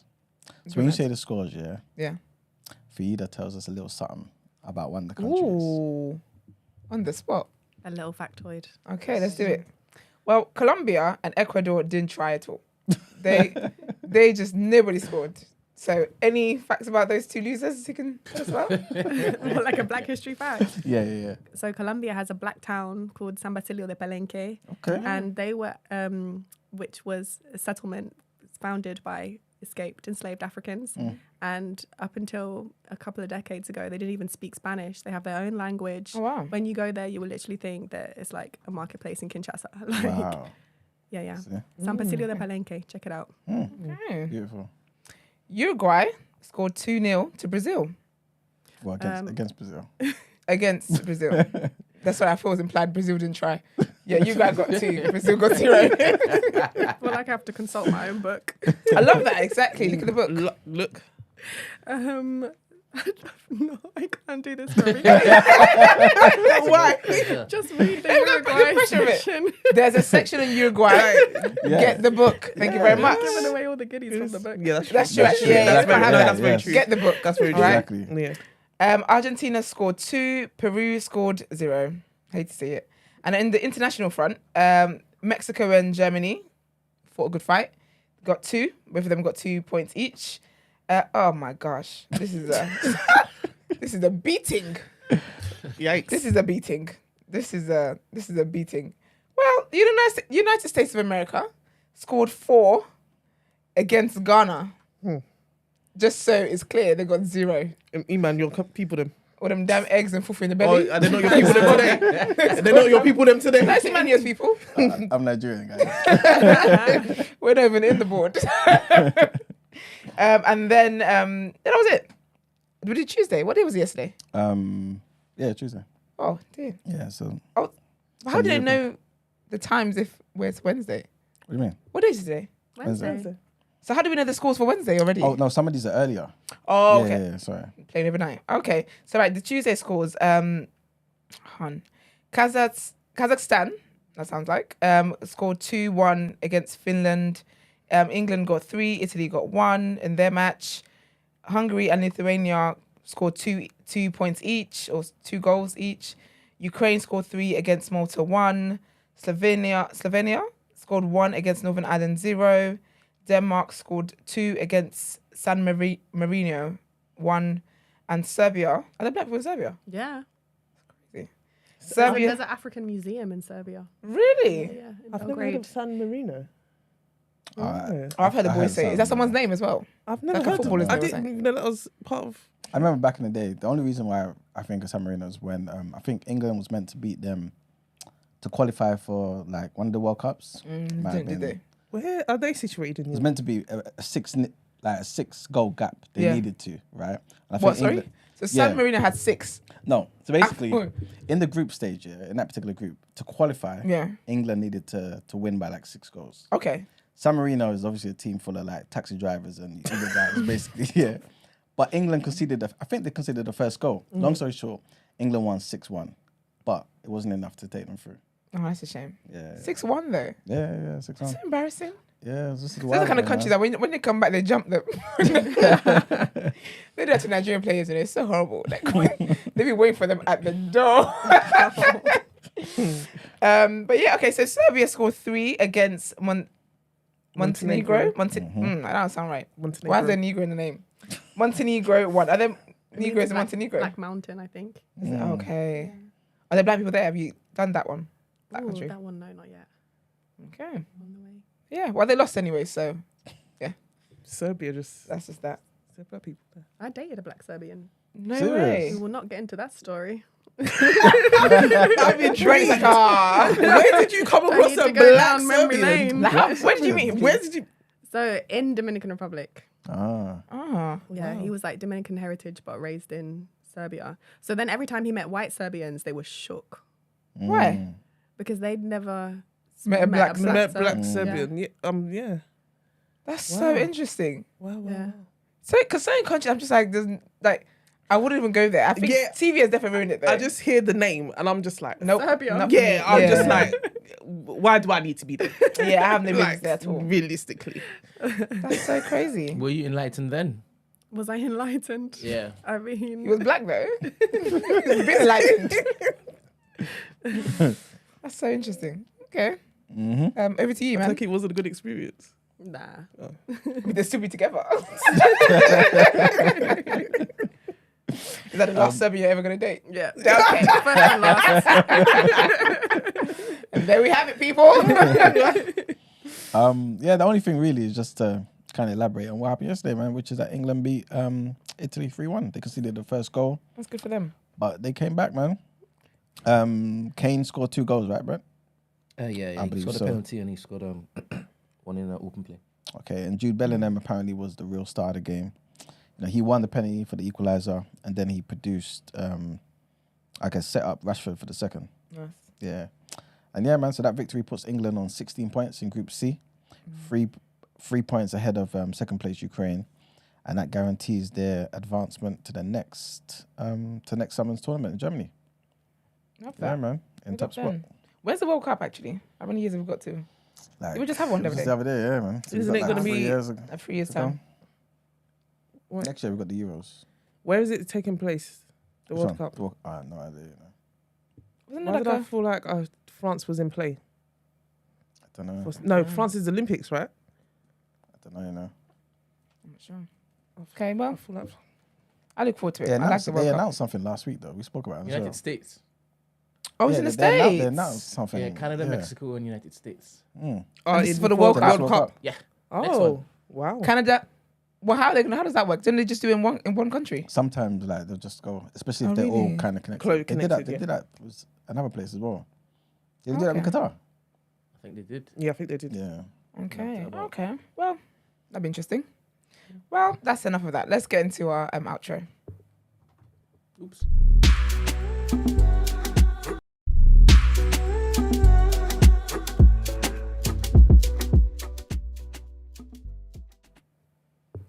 Okay, people, as always, thank you for tuning in, and thank you to our lovely, lovely guest for joining us. We really appreciate it. Don't forget to follow Freedom Is Mine Official on Instagram, and also get the book, The Afro Encyclopedia, available on Amazon. Please put it up, please, so people can see it. Pin to the top. Oh, Okay, cool. There we go. I've always wondered Encyclopedia. about books. Were you intentional about the color you picked? Yeah, I think it just kind of went with the brand. But then the idea was to get black people in their traditional clothing from all different nations. Beautiful. That Love Japan on the far right. Yeah. Love it. Yes, and thank you guys for tuning into the show as well. We appreciate you. Big up our researchers as well. Also, big up everyone in the moderators. The moderators be working. Chrissy's out here doing double shifts. Telling you. Double shifts. Big up Onya and big up all the moderators. Always reminding people to like the video. So please like the video. Subscribe to the channel as well. Subscribing to the channel really, really helps us. So please do that. Follow us on our social media platforms as well. The Day After TNB on Instagram, Twitter, and on TikTok. If you would like to send your dilemmas in, and also the number to call when we're live on air, the number is 075 6484 1073. If you'd like to inquire about the show or feature on the show, our email address is thedayafter@thenewblack.com. Have a great Wednesday, and we'll see you guys tomorrow. Peace. Bye.